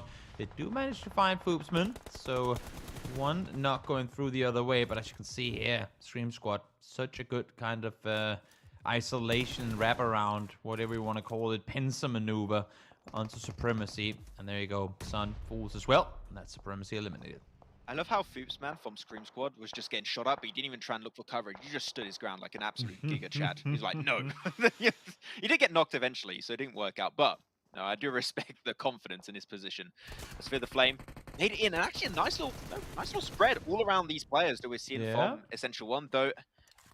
It's going to be a Void taking their very own fight on the northern edge. Not quite in circle, so there's an extra time factor in this fight, but Naruto is solo. All of his teammates knocked or flushed. Yeah, it's just him left alive. A lot of damage come through as well. Doesn't really have time to stop and heal, so literally a half bullet would do it. And there he goes, down. He falls to the molly coming through from down below. So Avoid, again, successful in their up-close engagements. Yeah. A half bullet. I don't know how you would shoot a half bullet, but... You just spit it at him, or maybe throw it at him. You know how you can, like, flick a cigarette butt or something? Pew! You just... That would be with your fingers, just toss it at him and it goes, ugh, and you die. I mean, you went really in that description, but I appreciate it. It just helps, imagine how that would work out. But Dagestan in a really central position. They could normally go for the res, I believe. Well, let's see. I think no, unless 3 of them were not, which might have been the case. No, they should be able to. Yeah, they got the res. Okay, so there you go. They were down 2. Now they're back to 4. But you might want to regroup because a lot of teams are going to be coming your direction. A 2-2 split at this stage on phase 4 might be a bit tough to hold in this location. Yeah, and we've pretty much shifted out of. I mean, there is one compound which is in the hands of Pride. You can see up here to the north side of the circle. But outside of that, there ain't really a whole lot to use. It's a proper King of the Hill battle, this one, because we're forcing players all out into the open here. I love these kind of circles. It really shows how good teams are at terrain knowledge. They can just make their way around the map in efficient ways. Though, I mean, Fashir, I don't know how you survived that one. You just got too many angles secured by SSQ, and he is instantly going to be picked up. KONINA Power securing their first elimination of the game. Yeah, that's a tough one, but sometimes you get caught out in the open just like that, and that's usually also the way it goes when you are caught there. So Scream Squad, again, I mean, they have 6 eliminations already in this game, so not a bad game for them, pretty much regardless of how things pan out from here. But so far, not looking to stop anytime soon. They're continuing their aggressive play. I think KONINA Power have the game plan, which is the circle probably going to be taken out the position of SSQ, so they're just going to wait a little bit further to the west and maybe have a little bit of a gatekeep situation happen later on. So I'm looking at still Major Pride and Academy and also Clan. They might have to clash eventually because currently Major Pride Academy are not in circle and are going to be forced to move forward. Oh, oops, I'm not sure if he intended to jump off that one. Perks, that is really, really far away. Able to find the knock and a flush there. Solid shot from a distance. 300-meter shot, but Dimension wants to give him back a shot of his own medicine. Playing with the M4 though. Where's the sniper? Come on, where is it? Show it to me. I know you have it. I know you have it. He does have it. We saw it just before. I didn't. Again, didn't spot it out. No, he did have it, but didn't opt to go for it. So here it goes for the spray instead, and there's the boldy. Ah, there you go. Boom. Oh, that's a headshot too. Very successful one of that. In the meantime, even though they take casualties, the Academy team do manage to deal with GOAT. So 2 games in a row now of GOAT where they don't really get a whole lot going now, tossing them all the way down into 8th. Oof. Major Pride Academy, though, get themselves a decent position, but they're not quite in circle. They're just barely out every single time. But if you go further, if you get pushed above the lip of that hill, you're going to have Fear the Flame, you're going to have Dagestan, potentially even Avoid and Pride that can take shots at you. So currently, you're going to hold on to it, heal up, and see what the next move is going to be. The Nameless also going to try and leave their own location, but SSQ see everything from their location on the east. And MLA, so far, one player survives, weirdly enough, on that fight, but just gets a little bit further. Fahad is there, Kratos picked away, and Kenzo goes for the one-on-one push, and Fahad given almost no chance whatsoever to win this fight, and he will go down with the hopes and dreams of Emily. Well, we said the chaos was only going to be postponed that much till later. And now here we are. So many players being eliminated by the second. That's one more going down. Bimmy, nice shots coming through there from Scream Squad. Well, I love the way that they've gone about doing this. Instead of instantly rotating when they saw the new circle pop, they said, you know what? Nope, we'll wait around on the edge, and then we'll just take down all the teams trying to aggress early. It's such a good position, though. You just got high ground position. All the teams are going to be moving down below like peasants in a valley area and just pick them up one by one. It's good. 8 eliminations, and they had actually a pretty big drop-off after this last game on Erangel. This is the game they needed because a lot of the teams at the bottom, like you're looking at your YOCTO, Bax, Supremacy, did good. We need to see now SSQ, Scream Squad do well in their own regard. And so far as a 4-man, 11 eliminations here, Toby. It's off to a fantastic start. Sure is. See here with KONINA trying to make their way further down. So far, able to stay put, but now that they're in the valley too, we know what that means. That means Scream Squad set up behind them are going to be doing a lot of damage towards them. Still, great positioning for them up here. And as you were saying, 11 eliminations already, and there's still 23 alive in the server. From that position too, I think they could get a bunch more like Avoid, your Dagestan, maybe even Fear the Flames. So the potential for a 15, maybe even more elimination game for them is definitely present. And they don't have to move yet either. Yeah, that's true, but probably going to have to. Yeah, they're definitely going to have to right now. And Dagestan, no, playing Central was a bit risky. They lost 2 of their players. They didn't regroup as you would have liked, but you know what? They don't have to move while all the other teams have to, so that's something going their way. Yep. Pride, in the meantime, chilling as best as they can, hoping that all the action and commotion will go on elsewhere, allowing for them to stay put for a little while longer. Influence taking shots down towards Avoid. He does have 5 nades. I'm not sure he can throw them that far, though, but he does know for sure exactly where the position is. And Dimension, well, he ain't going to sit around and wait. He's pushing up closer. Yeah, just a little bit of a nice anchor point for his team inside the circle. Barely And in, and oh, they're knocked away by Fuchsland. Okay, fair enough. Well, eliminate players with a sniper, get taken down to the DMR, but Boostman is not going to allow anyone to move. And that's the thing, even if they don't move now, even if they're a little bit slow on the rotate, they can just reduce the number of teams they have to deal with later on by such a significant amount because of their current location. But Avoid, it's just not meant to be. That open position, hard to move away from. Exactly. Fear the Flame trying to make their way on in late, but it's come to cost them. Chapon is still alive, able to find one nice tax coming through there. As he continues to try and use this little dip for cover as best as he can. Peeks on up, doesn't find the second though. That's from way up above. As Sadira is able to take him down. Yeah. Well, Japan on perks until death do you part, and in this case it did. So nicely done. We'll see. Major Pride plan. I mean, down to 1. I don't know how you survive the amount of shots taken at you by both KONINA Power and also Scream Squad. I mean, it's just way too much. Any team would fall at this point, but yet 1 player still remains, going to be Abek. Just trying his best, but I think now you just play the game of surviving. You just want to maybe get a few extra placement points, but the win is definitely out of the question. Oh, he's out. Yeah, okay. It's not looking easy for them. And now, well, Scream Squad had to come down eventually, and here they are. Unlucky for them. They lose 1 in transition. Pops fools. And for KONINA here in the meantime, I mean, they've been doing a great job at kind of stalling, for in lack of a better word. And now, of course, with the circle closing in, for Ebek here, need to push on forward, and here comes the Academy team down towards Dagestan. They've tried Academy, here you go, need to overwhelm them, and that didn't take long at all. Oh, whoa, okay. That actually kind of jump scared me for a second, but they got the position cleared. I saw the utility was thrown, but I didn't see anything to follow, so I thought maybe it was just a smoke. I wasn't quite sure, but there you had it. Get it cleared, and now can have the entire team join up in that one shadow, as I like to call it, the Guitourne in French. And KONINA Power might get that res, but Scream Squad know they're there, so they're not going to allow them to move. There's no way. Scream Squad, this is your game to win. A bit of a contrast to what we saw in the previous one, where that entire mid pack was eliminated pretty early on. Now we have 5th, 6th, and 8th fighting for their respective ways into the top. And look at 3rd and 4th place, 67 points, 62. I mean, if KONINA Power can get a good one here to finish things off, they're looking at a potential 3rd place spot. That'd be really good to jump up after the 2nd game today. Only 3 eliminations today in this match as well.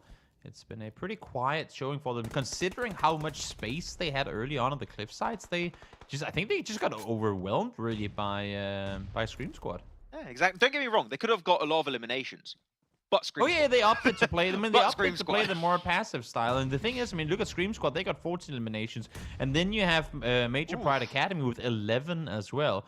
Keep in mind that the Academy team won the first Miramar yesterday, and now they're looking to do so here again. Had it not been because of the damage coming through there, that is going to be SSQ out, and now a 2v3.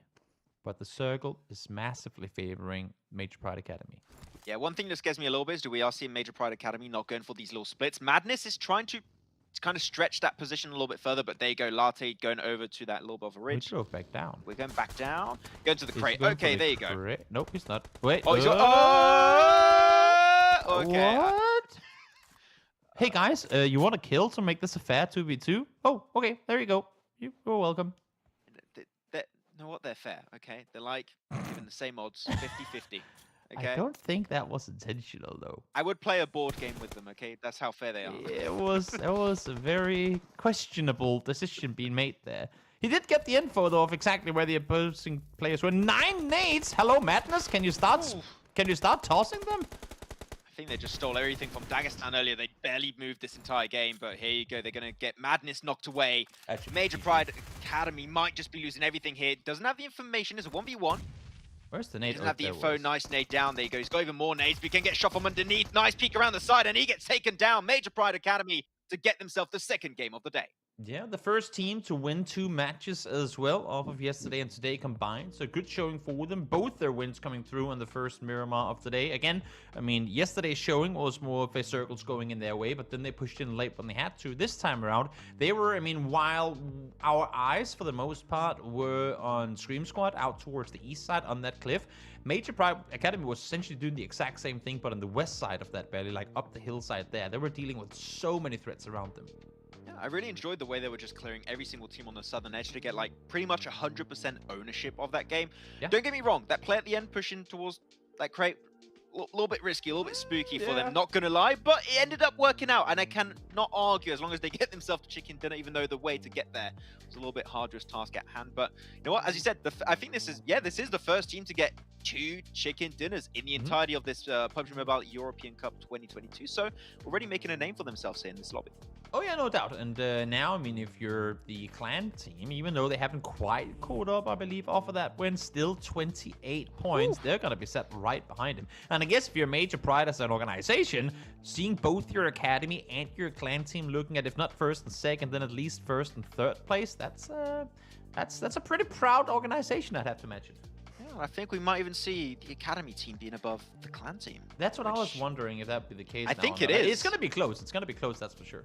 Yeah, okay, we'll see who's going to be, moved up and down in the Major Pride, org kind of ranking. We'll see how things are going to pan out there. But if we can have 2 of the teams making it into the finals, that would definitely be a pretty impressive feat from the teams. But Avoid, I mean, still get himself some decent eliminations in, looking like an aggressive squad as a whole, but 7 points on the game. It's going to be a lot tougher. Like, a lot of the middle impact teams are getting some average results every time. So, like, it is going to be tough to have these movements up and down the more games that keep on being played.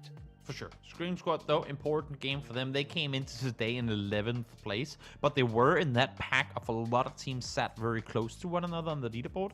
So for them, I think this 24-point match here is gonna really massively shoot them up leaderboard too. I would love to know how many like meters traveled for the Flame in that game from like Campo Militar to south. A solid, if a realistic guess, probably along the lines of like 16 kilometers. Yeah, I was going to say 15 or something. They had to traverse the entire north to south. That's almost, like, that's 8, but then you have to crisscross a bit as well. Then they had to go west, then they had to maneuver their way back up again. Yeah, probably like 15, 16 kilometers. Exactly.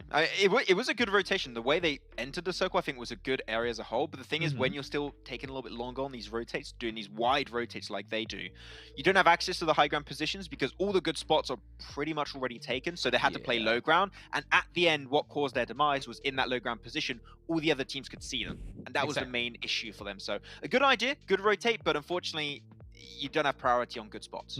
Exactly. Mind we see here with 7 eliminations in that previous game. Great plays coming out from him. We saw him really, I mean, I feel like keep his team alive on the hilltop for as long as he did, because they were being contested on that open kind of bolt face of the mountain. But he was up there, proning and just eliminating anyone, making their way up towards the hilltop. Exactly. I think that Mind and Foopsman were really the two, like, kind of players that were just taking shots at everyone in the lobby, and they kind of had like two other players, Malloy in particular, really assisting the team to get in a good spot. And Major Pride Academy gave himself 2 players in our top 3 fraggers. Not really too surprised seeing how many eliminations they get in the game. And there you go, Foopsman talking about him, just taking mini 14 shot after mini 14 shot. And I mentioned, maybe a little bit salty that he's not the top sniper of this game. No, it's Foopsman. That's what happens when you play bold action, though. Usually, I mean, you might get more eliminations because it's easier, like it's faster for you to flush people, but the general damage output of the DMRs is just that much higher.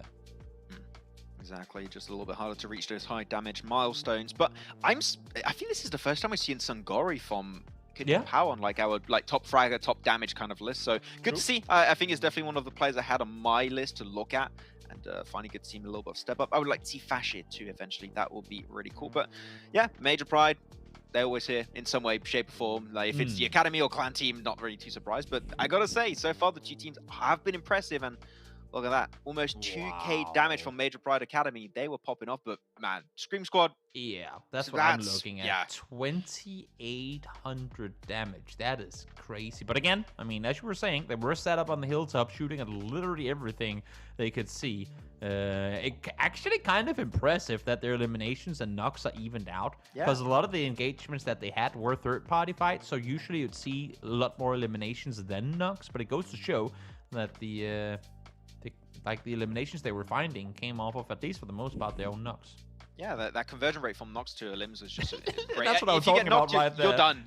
900 damage, but only 3 eliminations. That's what I was looking at, you know? Like, just, he must have had so many knocks stolen.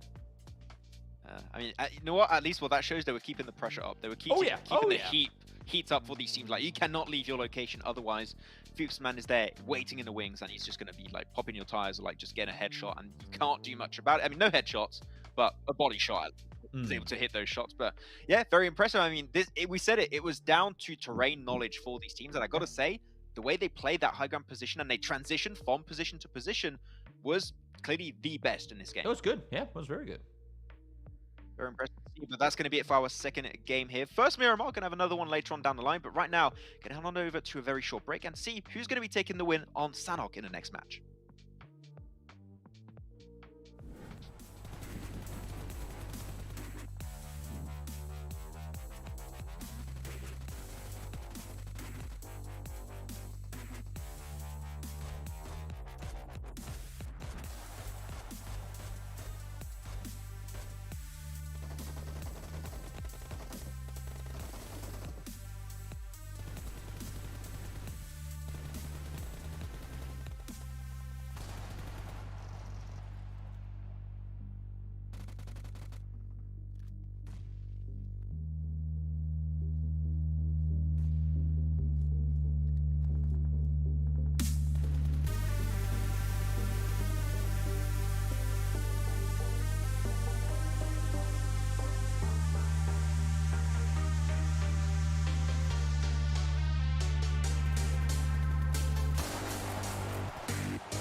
After a great finish from Major Pride Academy, we're going to be able to see who's going to be taking the following chicken dinner over on Sanhok. And if we follow it by the book of yesterday, Toby, yesterday on Sanhok it was won by Major Pride Clan. So we'll see if that's going to happen again. and in a pretty interesting fashion too, the way that they came by that win, because we were talking about the heal strat. Some teams tried to pull it off, but I mean, there was no heal strat intended by Major Pride Clan at all yesterday. It was a brawl strat. Like, they were farming their way through the west side of the circle. Actually, no, they came in from the east initially, and they just kind of farmed their way all the way around the edge to then take out the teams in the middle and the end of it. And I think they did so with only taking one casualty. So a pretty impressive performance from them yesterday, knowing that in order to win on a map like Sanhok, where everything is a little closer together, you have to keep all your players alive. Yeah. You might be looting up some meds, but they're looting up bullets. And unfortunately, I know which one is mightier when it comes to a head-to-head fight. Unless you're fighting the blue zone, then no, meds do end up being pretty useful. But 100 point has now finally been reached by Major Pride Clan. 55 eliminations, 45 placement points. Looking good. You were a little optimistic when you said that Major Pride Academy might be overtaking. Yeah, well, maybe I was a little bit. You know, I do like interesting storylines. You got to know, Toby, me and numbers, we don't work well together. So my predictions are often off basis. Yeah, that's all right. But I mean, for Major Pride Clan, it's pretty damn huge for them that they managed to set the gap now again. Because before we were starting to wonder, okay, is some of these teams going to catch up to them? What's going to happen here with Dagestan getting off to a pretty good start at the first match of the day? And now they said, you know, nah, not going to happen. Back up to 18-point lead, and then you have an additional lead down to second, and then yeah, it's a pretty good separation they've managed to set themselves with now. I mean, the simple fact you can say the Major Pride Clan have twice as many points as avoiding 8th, which serve currently as that barrier entry point into top 8. That is the big difference maker. I would say at this point, even if they have a horrendous end of today, they'll be fine. Yeah, exactly. Like, they can have horrible games, they'll be good. One thing that could almost come into play is if Major Pride Clan see potential threats in this lobby, like they are towards the bottom. Not hot drop now. I'm not saying hot drop. This is way too early. But if they're in a position that you can threaten them in the last, like, 1 to 2 last games of tomorrow, you can pick and choose who you're going to go up against. I mean, after this game that we're coming into now, I mean, technically halfway through this game, we're gonna be halfway through the league stage, right? If my numbers are correct, I think so. Yes. So if we're looking at the stats of now, that 100-point margin would be around 8th place. I mean, avoid technically, if we're at it, just doubled it up, it would be around. Yeah, right around 105 points would be the cutoff for 8th. I'm assuming it's going to be lower, though, just because the bottom teams can't necessarily maintain a good performance into the latter stages. So I'd say 90 is probably going to be where the cutoff is going to be, like from 8th down to 9th. And right now, if you're a GOAT team, I mean, 1 or 2 good games to finish off today, and then coming into tomorrow, they should not be worried, even though for the first time in the tournament, they find themselves in the bottom 9. Exactly. You just want to make sure you get himself some decent extra points today. You want to be comfortable in a good mindset heading into day number 3. But Bax not really able to back up their result of the last game. And a little bit of topsy-turvy, a little bit up and down performance. So that's the thing. If you get yourself a chicken dinner when you were in a bad spot, that's fantastic. But if you, unfortunately, are not able to get himself good results to follow suit into that, you're just going to keep slipping down every single time. Like, one win is great to put you back in a race, but you want consistency to keep slowly but surely climbing up that leaderboard. Yeah, for sure. No, with the Sanhok, as you mentioned, I'm gonna be honest with you here. I've never been a fan of Sanhok, regardless of what platform you're playing that map on. I've never been a fan. The one thing that it does bring, though, which I think is interesting, is that it forces, I mean, not only because the map is smaller as a whole, but it forces everyone to fight that much closer. You rarely ever see those knocks at like 200, 300, 400 meters. It's usually up close with shotguns, with ARs and all these things, where it's a map that can throw you off if you're used to, like the big open plains of Miramar and Erangel. Sanhok is going to force you into those up-close fights, and I feel like it's a good proving ground for teams that need to get better at close quarter fighting. I think I have two main reasons why I like Sanhok. One of those being because I really like the QBZ. I think it's a great weapon. And also, in PUBG Mobile more specifically, you have this like unwritten rule, which is if you play in a Sanhok game, almost half or 3/4 of the lobby drop in boot camp, and you just have like a mini TDM. And I like that. I like fighting, I like to have the early game action unfolding. So that's some interesting point of it. It's pretty interesting to see how teams do interact around it. And I want to see, as you pointed out, for Major Pride Clan, if they're going to do that same early looting stage kind of performance and then just like be present as a 3-4 man team and just overwhelm the lobby. So far, currently the kings of the jungle, can they reclaim the crown once again? Well, we'll have to wait and see. Match number 8 kicks off now as the plane takes to the sky, and here we are. A very southern plane path this time around. Again, Sanhok is small enough that it shouldn't really be too much of an issue. But I guess if you're like a hard committed cow looting team, it's a little bit of a stretch. But then again, not really. It's Sanhok. You're right. Sanhok. Yeah. I'm trying to build storylines here, but nah. That's right.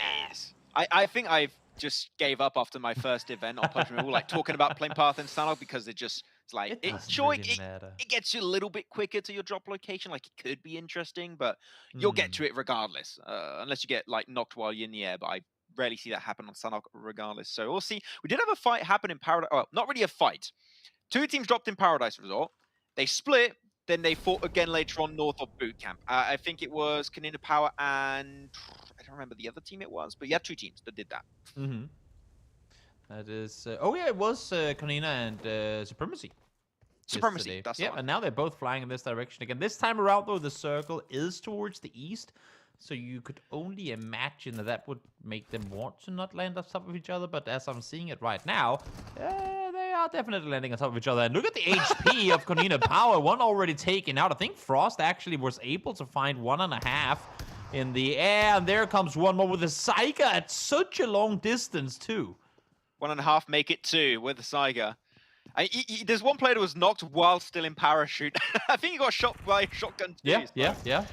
Damn, impressive way to start it off, but this is why you don't drop there. Shows his back. He does not get punished. Oh, he has no many bullets. No, Polesi was out of bullets in that clip, unfortunately. That's a lot of people.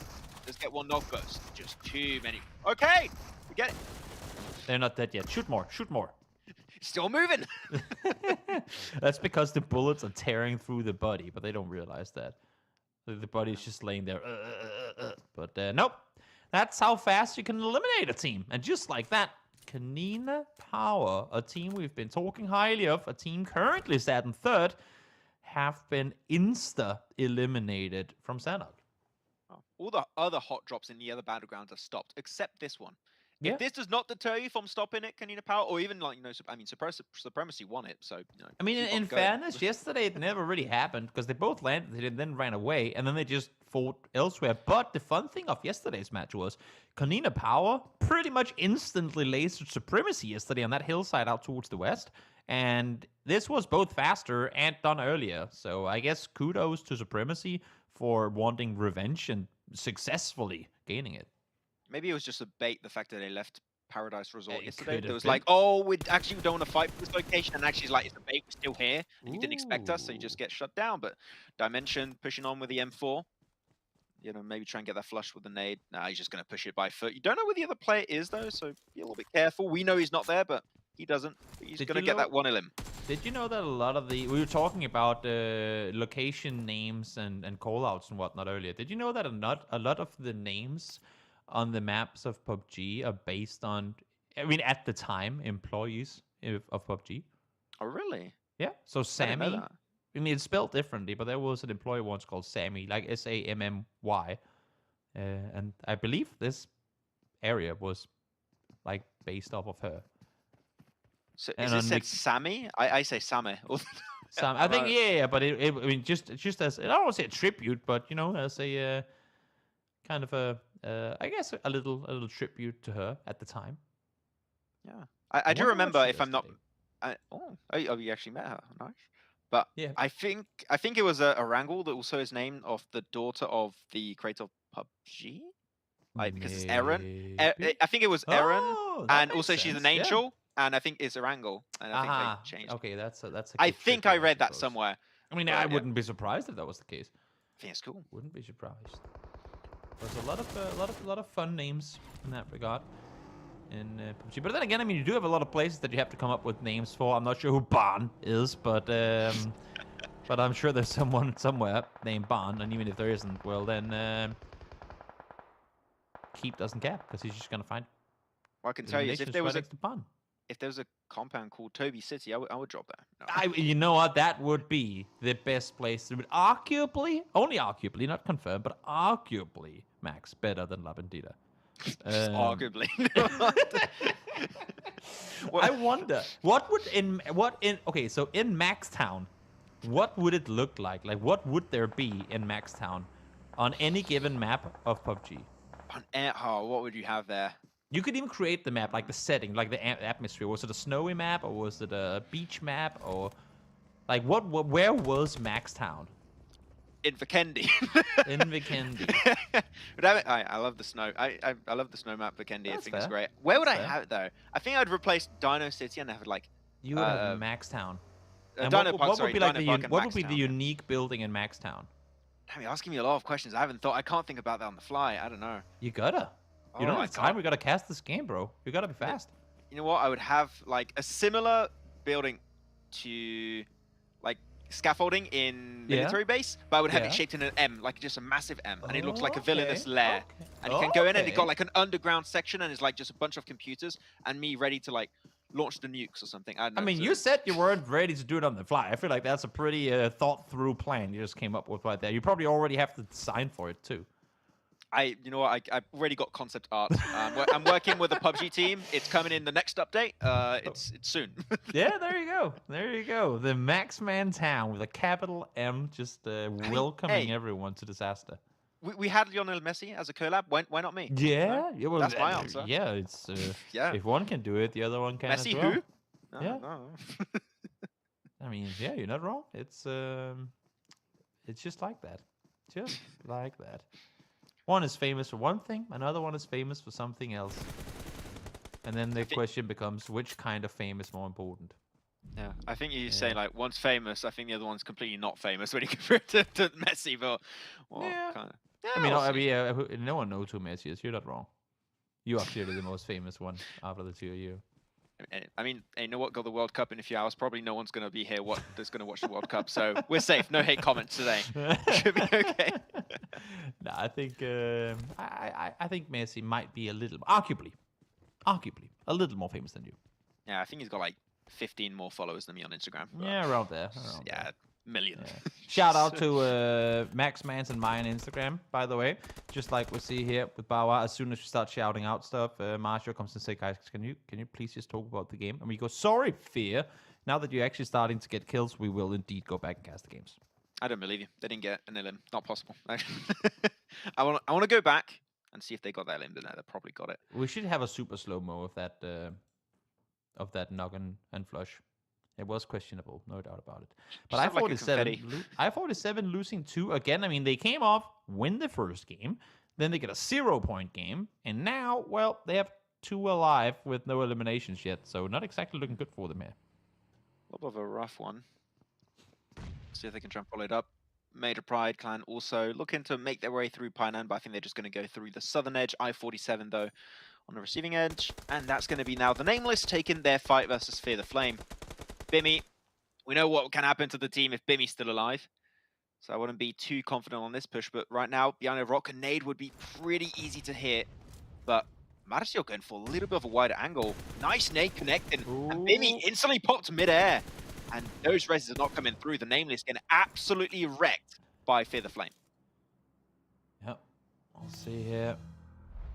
As I mean, there are knocked players that they can try and go and punish, but seems like Mosunik doesn't really want to go too aggressive early on here. Tried to sit on top of the rock, maybe allow for him to peek over the rock there, or peek over the smoke, but not quite the case. And now, solo player left alive has to really pull off some magic in order to stay put here.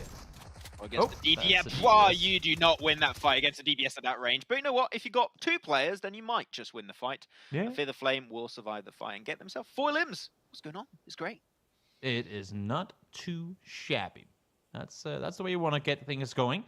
5 eliminations in this match already, and able to most likely at least get both the knocked players up on their feet again.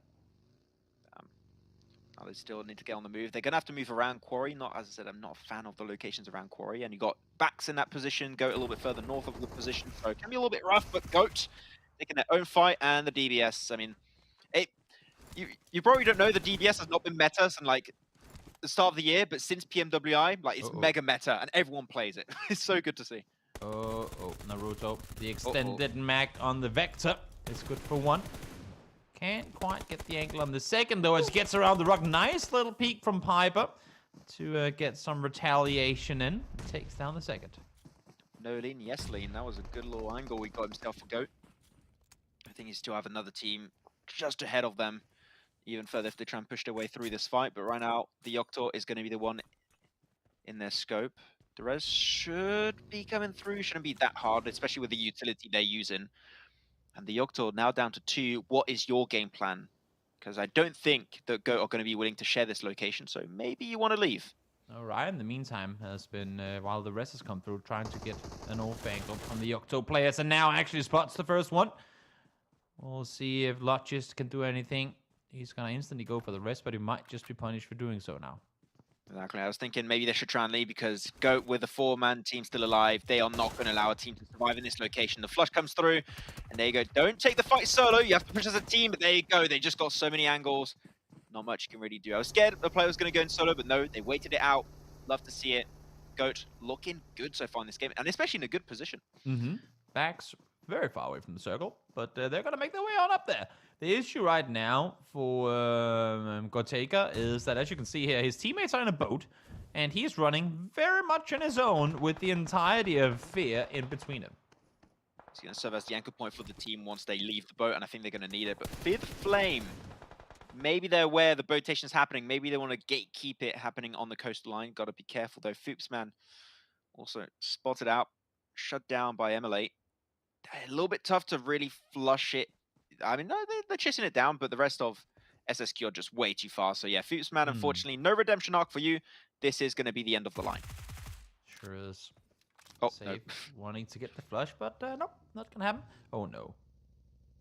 He has no clue. Yeah, he's dead. Oh, as I say that, do they allow him to survive this? No, they steal the car, though. Thank you very much. We'll take that.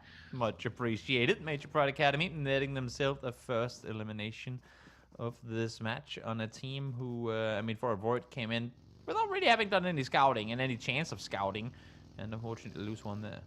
That's what happens when you get Amazon Prime. First, like 1 day shipping. Get that car instantly. Right to your doorstep, but unfortunately going to lose himself a player. Major Pride Clan full sending it right next to the position of Essential 1. Dagestan a little bit across the road. So yeah, Barn is going to be definitely in play for a lot of these teams. And Major Pride just trying to scout, but Fear the Flame now know a team's right ahead of them. How are Fear the Flame going to approach this one? I'm not too sure, but MPA also kind of sandwiched in between two teams. It's an interesting situation for Major Pride Academy. You can see, I like how they're still proactive, even though they're sat pretty center in this circle, and they don't technically have to go anywhere. But still, even then, they're doing what they can to scout the way forward. And now, well, we talked about Koteka and how he was a little isolated from his teammates. Well, they found him. Fortunately so. At least the fact that they took a few shots, they do alert Essential 1 that a team is going to be on the other side of the road next to the coast. So Fear the Flame, this rotation might not be as smooth as it once was.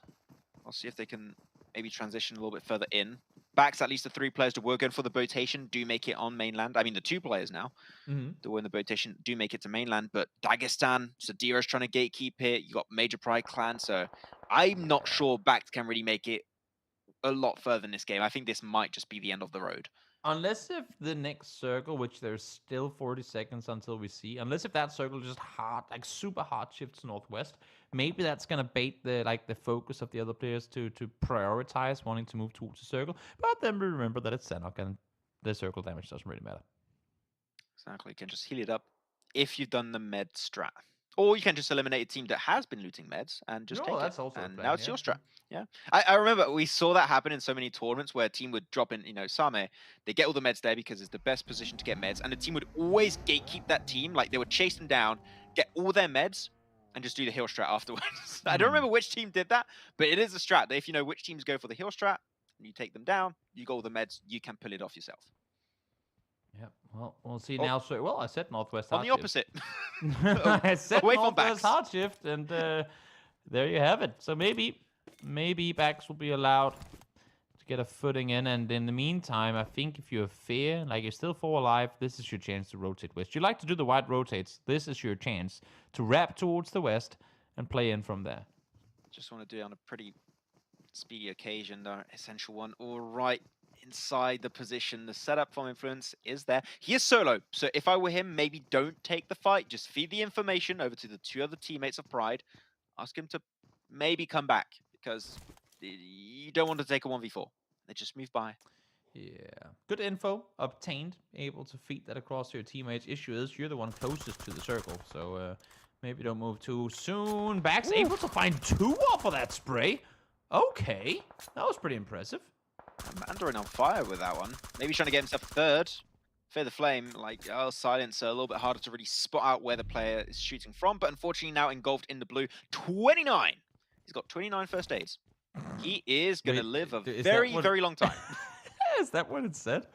Yeah, 29 first aids. Yeah. How can you even carry that many? Just get rid of bullets. I suppose so. This is a time where I say welcome to PUBG Mobile again. Yeah. 29 first aids. That is that's something. That is something. It's not even a record. I've saw like 45, almost 50. So it's But why would they be carrying them at all times? Just drop them next to you and have some ammo in case someone comes by. In the meantime, Fear the Flame. Well, I told them to rotate west. They rotated east. Now they're dead. Well, it was a respectable attempt, but it's not going to go any further. Ooh. Nice nade onto Ash, though. It's going to create a little bit more space. Scythe is going to be the only main issue for you to make it through. La Familia, a team that has been, I would say, relatively silent here, Toby, throughout this tournament, but they're going to have to go for an aggressive push here on the east, right into the other players of Emulate. Down in the compound, Fahad and Scythe remaining, but seem like they're just going to run away, make their way into the circle, and gatekeep from there, because right now this is a losing battle they might be taking. It is. It's not looking good for them. Safe has a really nice position up behind that rock, and with high ground position too, he's going to know exactly where the outlier is coming in from. Nice headshot connected. Down to low HP, that's going to force them to try and heal up. But the blue is coming in too. This should be them dead. Oh, that nade is good. I think a little bit undercut. Oh, I didn't hit back. It was a perfect nade. Oh, my word. Okay. And La Familia, but don't they have nades themselves? I didn't see any nades being cooked from them. But they had no clue it was that so here. important. He just took shots at them. Did he though? No, I think that was from further behind. You can see Ash is further up the hillside. I think that was him shooting, not Safe. Safe was kind of the anchor point, the spring trap that was set there. And, well, it worked out for them. Well, whatever happened, it worked out, as you said. Shows this back for a split second. I think he can get res. He's barely in the circle. He got 30 seconds to boot. So Yeah, should be the alright. res and the first aid should be good to go. And he's got 5 first aids. Unfortunately, the heal strat, not quite an option. So you got to keep moving forward, my friend. Yeah, gotta keep. I mean, unless if his teammates had a lot of meds, I suppose he could run over there because there are 2 crates next to that rock up there. But with more nades being lopped on forward now, Fahad is not gonna make that easy for Kogo. And he's just getting his HP bar just chipped at by those nades. Just one more of those, and okay, he does get the first aid. Can hear the nades all bouncing by down to mid HP. He's gonna have to go pull the trigger on that one. Though looking at the circle and where teams are actually aiming for the chicken dinner, not just a miserable 2nd or 3rd place. Currently got yourself a Void, Supremacy in a good position, and Dagestan 77 coming in strong on this game, and maybe looking for a chicken dinner coming their way. Yeah, Goat. They went for the heal strat in the previous Sanhok that we had yesterday. This time around, not quite the case. They have 7 eliminations already, and they're looking for more. I mean, just when maybe one player still has like 30, 40 first days, and then they can still commit to it if they lose a fight. But right now, if you can go for a chicken dinner, no, it's good. I think the healing strat is a secondary option, but you can still try and aim for the win if you can. Why are you peeking like that? That was a bit spooky, but Malloy will not be able to strike and get knocked. So just makes it go a little bit further. Does punish a Void on that little bit of an over peak. But the circle right behind them, they have to cross the road too for the side of SSQ. I'm not sure that's going to be a successful push. So low on pretty much everything. when it comes to utility. Just Wait. one first aid left, but they are harvesting. Goat in trouble. They thought, like, they looked so safe, and all of a sudden, just one player pretty much deals with all of them. Do you get all these reses back up? You have to peek this if you're Supremacy. Yeah, one player got flushed, I'm pretty sure, but yeah, they're going to get up to 3 players, but the thing is, And it was Supremacy, right. they know, God and I damn think it. you just threw a nade. Oh, in the smoke. Nice little peek, oh my god, Proxy, that was so good. Now, they're going to go for the res, so 2 players not going to be able to actually slow down your rotate. Little extra nade, but the team's still getting absolutely battered in the background. You can't go for the res. Gives himself another great nade. Actually got a flush plus a knock onto that one. That's great from Proxy, but I don't think he's going to have time to go for the first aid here right I after. wouldn't imagine. That should be a... Good one. At least 1 down, Oh. 2 down, 3 down. They all fall to the nades of Supremacy. Well, I mean, Supremacy won the receiving end of that rotate. They just had to wait, nade them up, and there was not much they can really do. Influence, though, seeing what he's doing right now, might be going for the healing strat himself. Not sure how many first aids he has, though. Maybe not the same as Coco from La Familia. So Dagestan now slowly but surely here, going to be inking their way forward, trying to make sure all the teams north cannot really make their way into the circle. So I like the proactiveness we're seeing from Dagestan, but got to be careful because it is Sanhok. A snake could ruin everything for you. Sure could. 7 eliminations now for Supremacy. A team currently sat down in 15th place. They need something going their way. And well, a good Sanhok finish here could be the way to get that started. The thing is, look at Influence for Major Pride Clan. He's doing the heal strat 100%, but he's staying behind. If he can steal a bunch of limbs, he's going to do it. Yeah. And if he can steal meds, he's probably going to do that too. Of course he would. I mean, there's literally a trail of crates or loot boxes going into the circle from here. And I'm sure he's running from crate to crate, just finding meds and doing so. Exactly, but... What? What? Spidey senses were tingling, and you're like, I feel a presence right behind me. Yeah, that looked weird. But he's gonna Oh, die yeah. in the end. Influence ran out of meds. So he's gonna fall. We still have Dagestan alive and kicking. Yesterday's game on Sanhok was a 15th place with 0 eliminations. This time around, not quite the case. Oh, these rocks are broken. They're so good if you can play them right, but again, so many angles of Dagestan, not sure, but look at that. Back still got a player doing a heal strat. So that, if he survives long enough, that's the 2nd place assured for Backs. Followed up with their chicken dinner from earlier. I mean, he did have, what did you say, 29 first aids earlier, so he should be alright, at least for a little while longer. There you go, 2nd place. And there you have it. Now, 2nd place guaranteed. How much longer can he stay alive, though? 13 first aids still left. Why is he using this first aid already? That is way You have to too do it early. Yeah, you have to typically do it early. Like, But wait for like a couple of ticks and then go. Now you go. He's got Now so it's many. just not He healing knows at he's all. 2nd place. He's like, screw it. But you might as well just try and win it. Heal strat. I guess. Welcome. 5 Normally, alive. this is a time where everyone displays their emotes. And look at that. And this is where you normally give points, style points, to which one has the best. But we talked about style points being rewarded for backflips. I'm not seeing any backflips being done right now. I mean, I guess Shifu was like a quarter of the way there. Oh, yep, nope, now. Just a quarter of the way through his backflip. Good times. The greatest thing about this is that now that you picked Shifu as your player, you have to try and kind of show that same dance as we come back on camera. That is part of the deal. You didn't know that, but it is. That was part of the small print on the contract? Yep, you just didn't see it. Okay. Can you do it again? I was not paying attention. I don't know if you can. Oh, wow. You're using your first aids too early. Technic, wait for 1 tick. You see? He still has like Yeah, you see, 4 you could ticks do one left more before- tick. 2 more, at least. Wait, let me see that. Easily 2 more. Yeah, 2 Just to 3. go, what? He uses them instantly. If you want to pull off the heal strat, I mean, technically it worked out, so it doesn't really matter. But if you want to pull it off to the best of its abilities, wait for 2 ticks. Exactly. And dead. GG. Nice try. I mean, 12 Wow. points. 12 points ain't something to shy away from on placement points. What a riveting game, Toby. I love video games. Yay. But I mean, the heal strat, no, of course, they're using the circle settings to their favor. And if you can make it top 8 with it, can't argue with the results, right? It is a strat like any other, and it's working out great for them. But yeah, Dagestan 77. good offensiveness at the end, making sure no team in the south could make it in the circle, are just going to be suffocated by the blue. Also, really good use of their position in that game. And huge that they get a good game going here as well. 11 eliminations to boot as well. Again, I mean, their performance yesterday on Sanhok, the amount of placement points is where they finished yesterday, 15th with 0 eliminations. But here, turning that around on dime.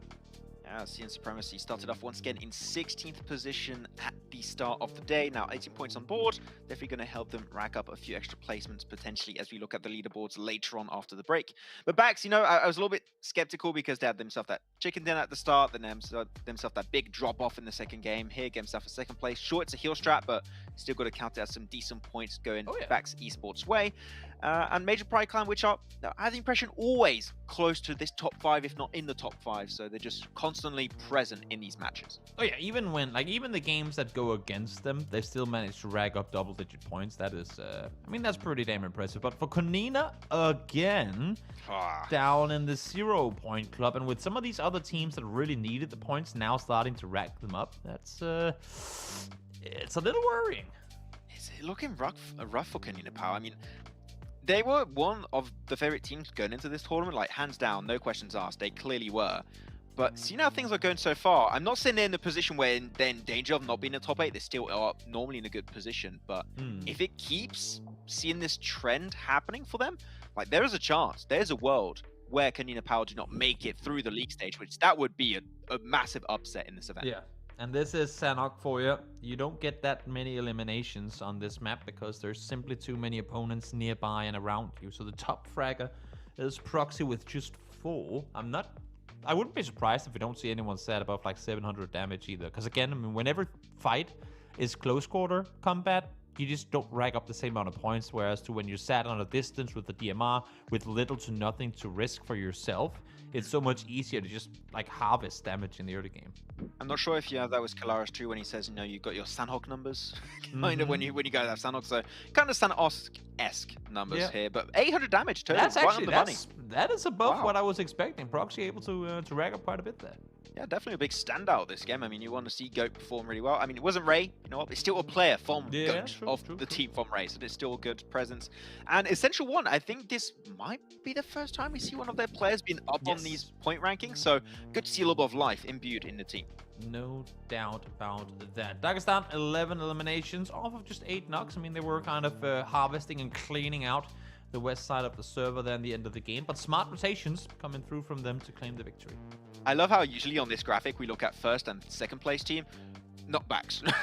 We're not looking at the heel team, just first and third place. Only the teams that aim for that chicken dinner are worthy to be on this graphic. But yeah, 11 limbs going to wear Pakistan, 8 for the side of Supremacy. Good presence and Proxy. I mean, with that kind of damage on a Sanhok game, are we surprised he's the MVP? Not really. Oh no, not at all. A massive, like, high impact player coming in. Just 4 eliminations off of the 800 damage too. Goes to show how much of a factor he was in some of these fights where even he didn't get the final kills. Exactly. I mean, good presence coming out from them. Want to see if they can maybe follow it up with, you know, maybe a GOAT chicken dinner. That is definitely something I'm hoping to see. But also, I'm hoping to see you guys in the chat try and guess which secret opponent is going to be in this next following video. We'll catch you guys in just a few.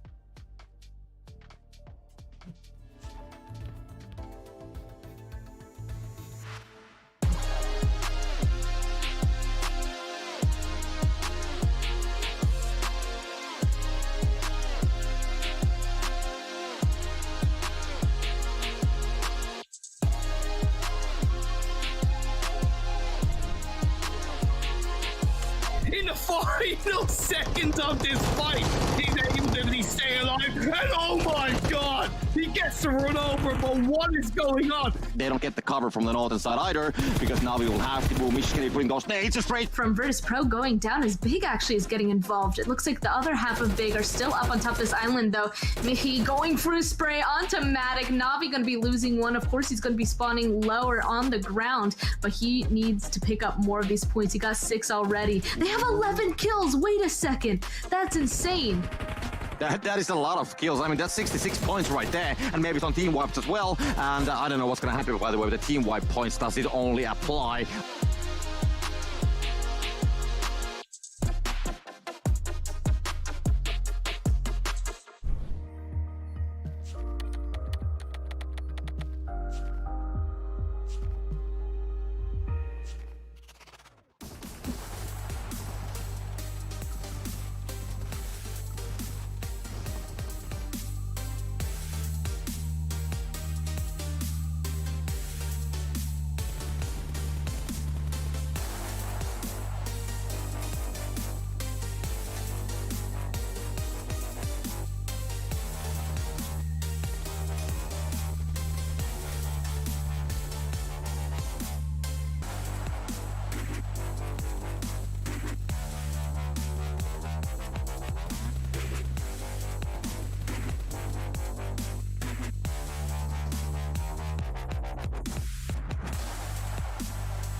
No more dance move, no more just joking around. Now we're getting back to real business. We're going to go back to Erangel and, of course, the Miramar for our next match right now to close off day 2 here of the PUBG Mobile European Cup.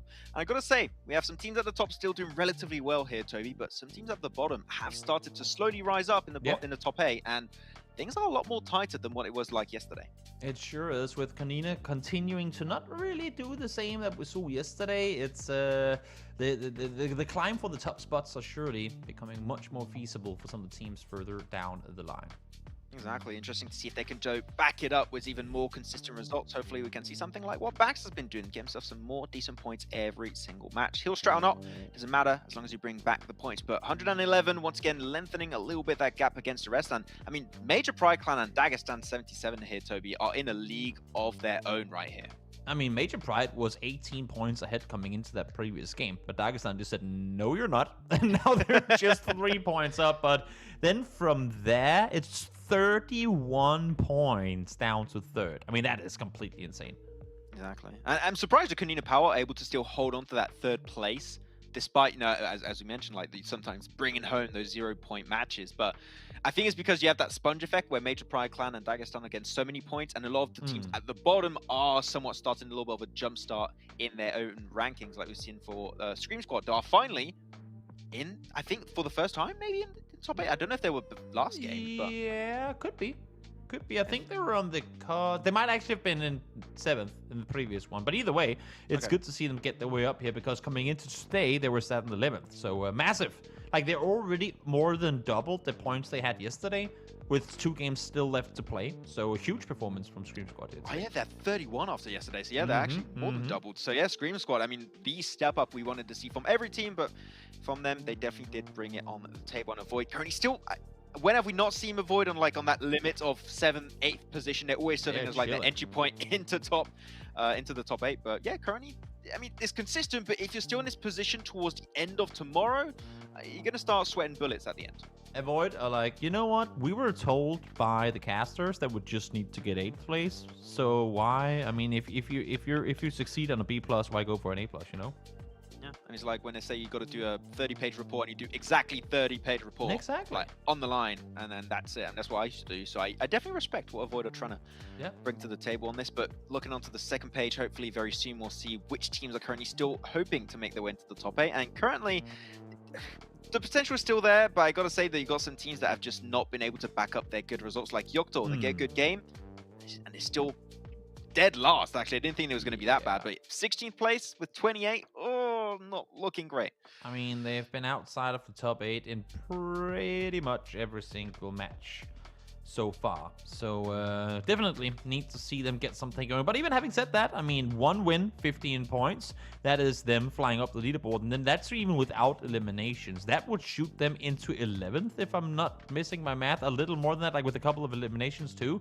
So definitely not out of reach, because it is very close down here.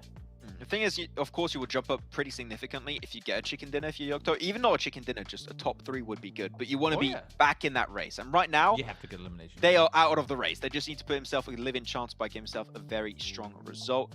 Essential 1, MLA, also teams that are a little bit on the lower side. Supremacy, they start something in that previous game, which is good to see. There's still some signs of life. But at the end of the day, all these teams need a one big banger performance, because even consistency, you'll just remain in this position. You need that big step up if you want to be able to actually, jump up a few extra placements in the rankings. I'm surprised to see go down here. I mean, we saw them sit in 9th in the previous one. Now they fall further down into 10th. I'm a little worried, not gonna lie. I mean, there's still plenty of games left to play, so they probably are most likely gonna finish up in that top 8. But I don't think this is a spot where they're used to playing from, and I don't think it's gonna help them in their trial, like build up the momentum and get going into the final day here. Yeah, I mean, we saw Gyro go out a few times earlier, and if he's not there, I mean, who's gonna throw the nades. I mean, only Gyro is officially allowed on the team to use those nades, so it makes it a little bit of a tougher spot. But yeah, I think we've got some teams that are a little bit currently upset with their performance. So thing is, can they initiate a comeback? Can they start getting stuff a little bit higher in the rankings? I mean, GOAT is definitely one of the teams we would like to see split through. But you know what? Still got 2 more games remaining right now for day 2 of the PUBG Mobile European Cup 2022 to have an impact on your rankings, and then it's all down to tomorrow's 5 matches. So time here, Toby, head on over to Miramar for the second time of the day. And let's, just for once, let's go somewhere north of Los Leones, you know? Just anywhere north of that line, because I feel like we've been nothing but south on the side of Miramar today and yesterday. So let's vary it up a little bit. A southern circle could still be more northern than the circles we had so far. Yeah, you're not wrong. So hoping to... Oh, well, we got the southern plane path, so... I mean, if we have a very, very northern circle, then this would just be horrendous. The only team that I would think would be happy about that maybe would be Fear the Flame as the drop Campo Militar, but... It'd be hilarious, is what I'm saying. It would be. I'm seeing Fear the Flame go, oh no, we got the circle early. I don't know what to do with this. How do we do our minimum of 10-kilometer rotations when we're already inside the circle? And then just be driving in circles into Raumata or something like that. Drop in prison. That'd be pretty interesting to watch. Let's see what their game plan's going to be. But knowing them, they're probably going to stretch it over to Campo Militar. Currently, I always like this rotation from Major Pride Academy, actually, where they just use that big highway onto the western side. It's such an easy rotation to get on any position on the west of the map. So they do that pretty much every single Miramar match, at least today they have. And potentially to make and stretch their way over to El Pozo could be a decent spot to go. Yeah. Let's see. With the southern plane path, of course, a lot of the teams going north will have to maybe do a little bit of elbow pushing for vehicles. We'll see if anyone ends up overlapping one another. So far, it doesn't really seem to be the case. We do have 2 teams, Nameless and Emulate, out towards the east. There could be a little bit of overlap. Actually, I believe maybe... I'm trying to see it from this map perspective. Are there 2 teams? Is it both the Nameless and another team flying out there towards the east? Yeah, they are. It's Fear the Flame and the Nameless. And the Nameless, yeah. Pretty much Fear the Flame. It has to be them. Unless they're somewhere else. I noticed that. I'm seeing a small fear behind Crow's name. So maybe they'll run into one another. In the meantime, we'll take a look at Pride. They have been blessed on Miramar with circles going their way, and well, it could still be this time around, but this one a little further north, thank God, than the previous 2 Miramar games we've had. So we'll see who gets the better of this one. You just wait until we get 5 southern shifts in a row. It's just very... We already know it now. It's going to end in Chuma 0. Just because. Yeah, you could. I'd like to see myself a southern San Martin Hill finish. That would be a cool one. Just something a little bit different for these teams to work with. But seeing then Fear the Flame, the Nameless, I think they did split apart a little bit as they dropped, so it doesn't seem like it's going to result in an outgoing war. But SSQ Crow did spot a few players, so not sure if he's going to do anything about it. But there's a lot of teams on the east that are pretty close by. Yeah, true. We'll see if they opt to go aggressive early on here, or if they allow for teams to get looted on up. Not seeing anyone be too aggressive, at least not right now. Teams are spread out, getting their loot game going. And once again, similar to the last Miramar that we had, a pretty quiet start to this. I think the first kill in the previous Miramar was at 8 minutes. So we'll see. We'll see how long it's going to be before the first one comes through here. It does seem like the Miramars and Erangel are a lot more set in stone for the teams. The drops are good, the rotations are good. Just the Paradise Resort one on Sanhok is what throws it out in a loop, kind of. It's just a weird kind of altercation between 2 teams. Otherwise, these are good to go for a lot of the squads. Avoid got himself a few players solo. Oren just trying to make his way out. And can he survive that one? He's going to go uphill again. I mean, they can see him there. Bimmy is told. Oh, it's chasing. Okay. Bimmy also just died, so first elimination did come through a little earlier. I thought that there wasn't going to be any commotion, but Oren, you're dead. He's got nothing. No guns inside. Punch him! I think that's what he tried to do, but no gun inside the shack. Ain't exactly going to make things any easier for him, and that, my friends, is 2 players down now early on here on the side of Nameless. think only One Punch Man can pull off a 1v2 clutch in that situation. Unfortunately, he is no One Punch Man. But yeah, I didn't think they were going to really take the fight. Goku, right? I'm not even going to react to that. You and Kalaris, I swear, man, you're one of the same. Imagine being on an analyst desk with me and James. You'd no, be, don't even. Man. You would have left the building before game 2 started. I won't be able to sleep tonight. I'm just gonna have nightmares. How's that? Okay, moving on. Something different. Something that makes me happy. PUBG Mobile. So we'll see. We'll see how the backs are gonna move. Back's got a player towards La Bandita. How dare he? But no, he's moving away as he should. As they're going to center up close to Picardo. I think they're going to try and recenter that split into a 4-man right towards that location. But so far, a lot of teams in circles, so we're not expecting too much movement by the end of this phase. Yeah, no, it should be pretty calm. Pretty calm for most of this one. Again, I mean, with pretty much everyone already inside this first circle, I wouldn't expect to see too much going on. And also with the center of what is this first circle, because there's so little to really play around, you have the power grid, you have Picardo, but teams don't really want to go Picardo early on. Then you have Graveyard, but outside of that, it's that big open road between Hacienda and Picardo that you can't really play too much around. So I think teams are really just going to kind of hunker down in and around where they are, maybe a bit further towards the center, and then just wait for phase 2, for circle 2 to pop, so they can see kind of what the lay of the land will be. I do really like where backs, I mean, I'm talking about backs for the second time, but they got a very central position, and it kind of helps avoid that whole ordeal you just mentioned, because you're just scouting every single time, like, from that location, and normally, I'm pretty sure you can still do that. You can pick up cars and drive them on top of the rocks, so, like, they're safe, and you can just drop down the moment you know you have to rotate because you have all that information, so I think backs could be off to a very, very good start, though.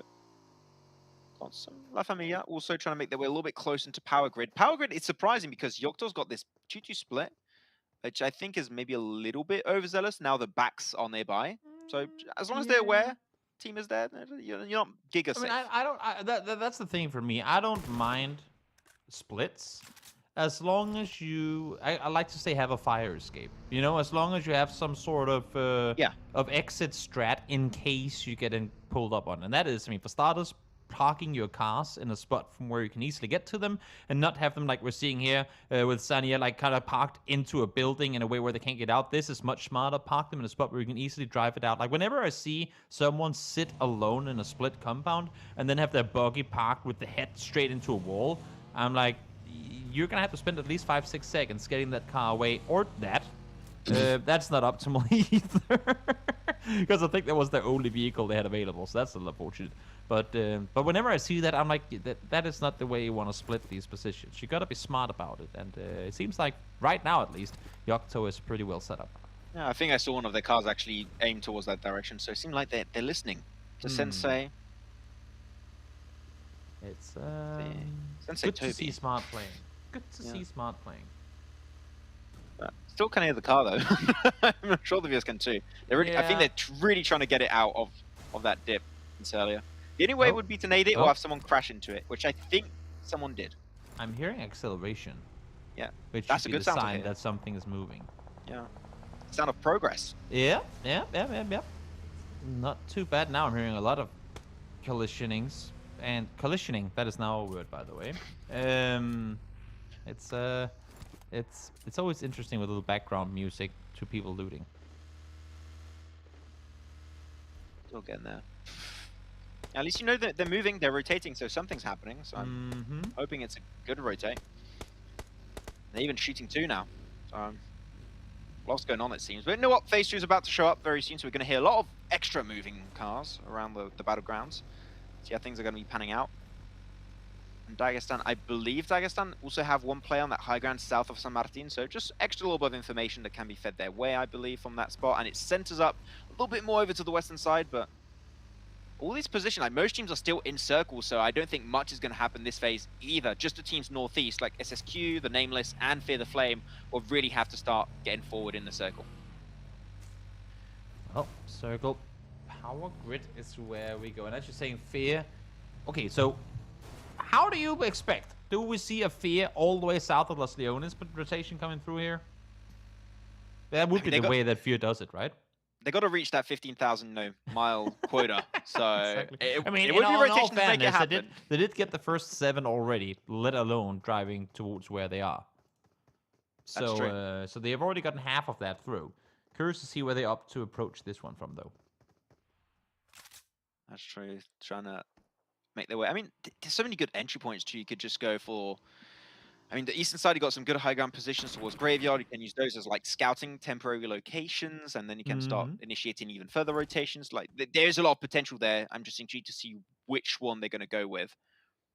As La Familia got himself a nice little high ground position, a few peaks to scout and shoot from towards the west of Power Grid. And we did see actually the YOCTO, we didn't see on camera, but the YOCTO did regroup. So the 2 players that were in Power Grid left, and now they got all 4 players together on that little, on those few extra buildings northwest of Ricardo. Yeah, not a bad place to be positioned. Issue here for the Outliers, as much as you can see people down the hillside, well, the majority of them can see you too. So Vegeta is going to try and see what he can do. One of the best characters to ever come out of One Piece. Yeah, I know what the other one, I get it, it's a joke. One Piece is my favorite of all time, so I take personal offense to that. We're going to have a talk, Toby, after the broadcast. You know what, I'm going to just Google best anime shows. And then I'm just going to start referencing character names that have nothing to do with them.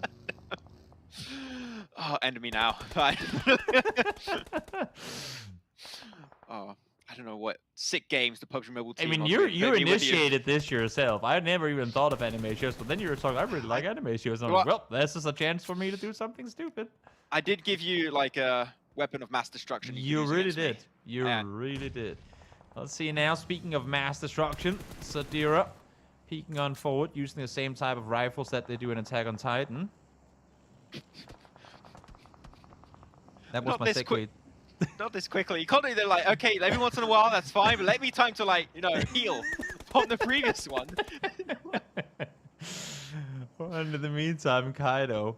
Well, they gotta come off this rock eventually. It's a question of how they're planning on doing it. There was teams now set right down below them. There's a character in One Piece called Kaido, so I was like, is he doing it again? It's like, no, is that the I actual name? Known that. That would have been perfect. That would have been amazing. I didn't know that. Damn it. But yeah, avoid though. I mean, DeVito, pretty sure they know exactly where he is. Just quick little heat off. The thing is, they're trying to really set up these off angles. Like, Diavlight's taken a while to get there, but once he's in position with Vegeta in that location too, is just no escape that Avoid can really hope to deal with. So yeah, in that position, one single nade would be enough, but Avoid, I think, might be the star of the end. Is all of the Familia anime names? Wait, sorry? Is all of La Familia's players anime names? With Kaido and Vegeta and Coco?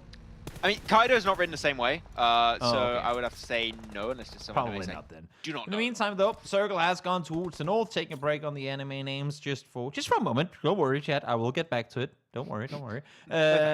Maybe, chat, explain to me, what is your favorite anime? And then I'll maybe reference that in a completely wrong way once we get into the action. The Circle went northwest, though, and there were not a lot of people up here. Not anyone inside San Martin just yet either, man. So it's going to be a pretty much a race for the best positions. Issue is the center of the new Circle.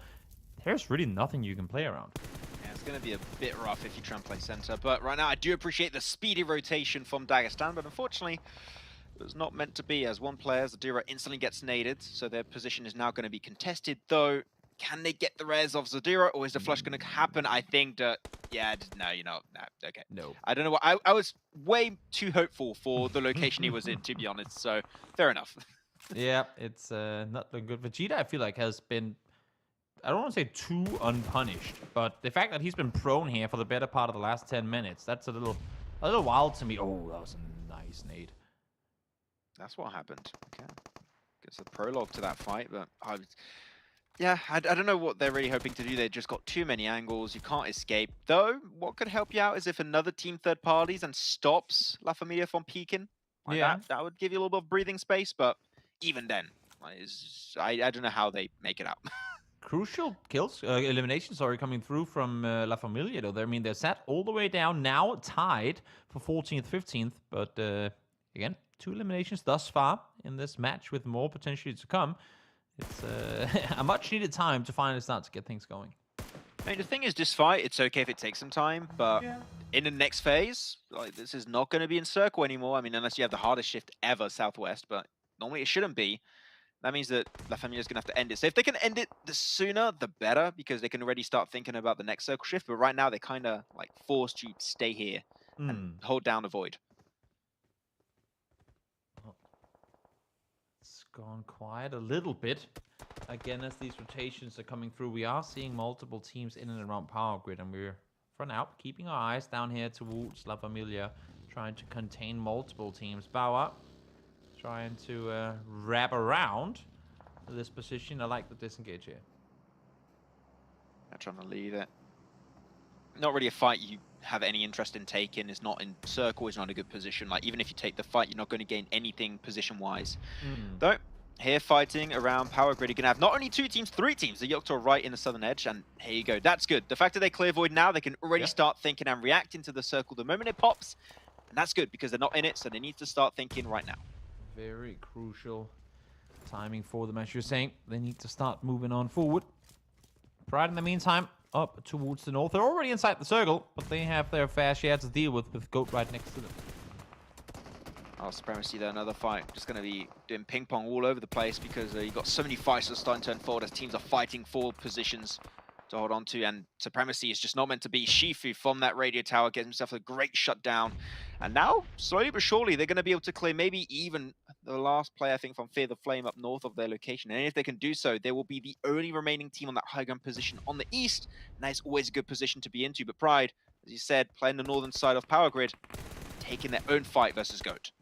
Yeah, they really want to deal with them, because if they do get the eliminations here, they're going to have so much more space to maneuver. The good thing for them right now is that, as you can see here, Goat are completely surrounded. They are very limited in what they can do, especially if YOCTO opts to aggress even further.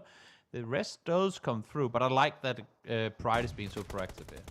I do like YOCTO trying to get himself a little bit involved, but there you go. Proxy right behind that ridge. He's there. Everyone's pushing his way, and he's not getting punished. Oh! He's able to get himself that first knock on like a 3rd HP. That's really impressive. And now he's got his teammate to back him up. Gets himself another one, but unfortunately took too much damage. And clutch from YOCTO actually there to put the nail in the coffin for Goat as they get eliminated in 14.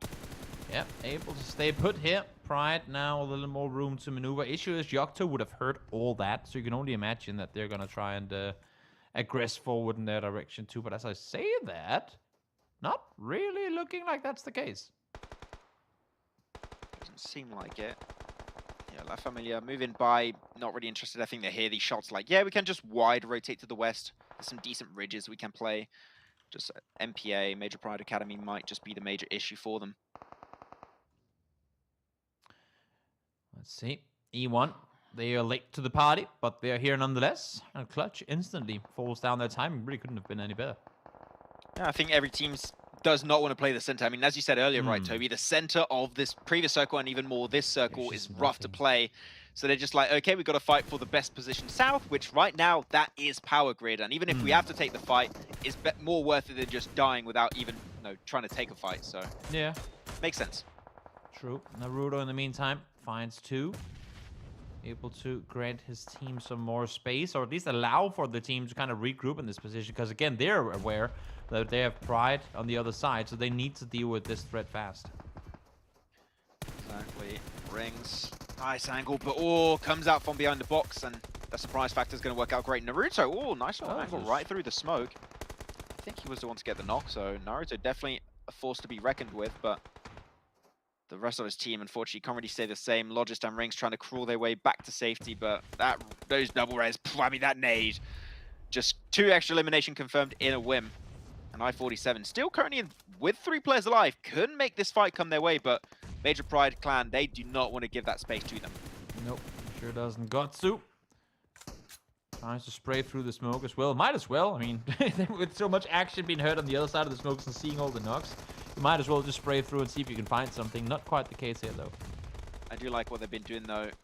Essential One have just been waiting on the eastern ridgeline, and they're just going to pick up any team that survives this fight, I feel like. Or the moment it calms down, maybe that's when they start to breach and gain that terrain. So far, they're passive, but still third-partying constantly on this fight as I-47 lose another player. Another one gets knocked, and they just get absolutely battered. That's it for the side of I-47. Circle up towards the north we go. I mean, if it's not Major Pride Clan, then it's Major Pride Academy that gets the benefit of the circle. Pretty much the only ones inside. We do have KONINA Power in here too, but not a whole lot of teams in and around this next circle, which really is also just a brutal hellhole to have to go to. Never fun to see these final circles end on the road. You never know. Even though there's a big chance it's going to go south, but you never know. Oh, that's the circle could hard shift. Ah, that was the fight. Okay, those 2 knocks, massive from Naruto, and just enabled him to just survive a little bit longer. But he's always been my favorite character in Avatar. In Avatar, it's not even an. I don't know why I'm giving the response that you're looking for. No, I should just not react. You're making it too easy for me. That's why I get bullied by Jason and Kalaris on desk all the time. I do think it's too easy, but I cannot not react.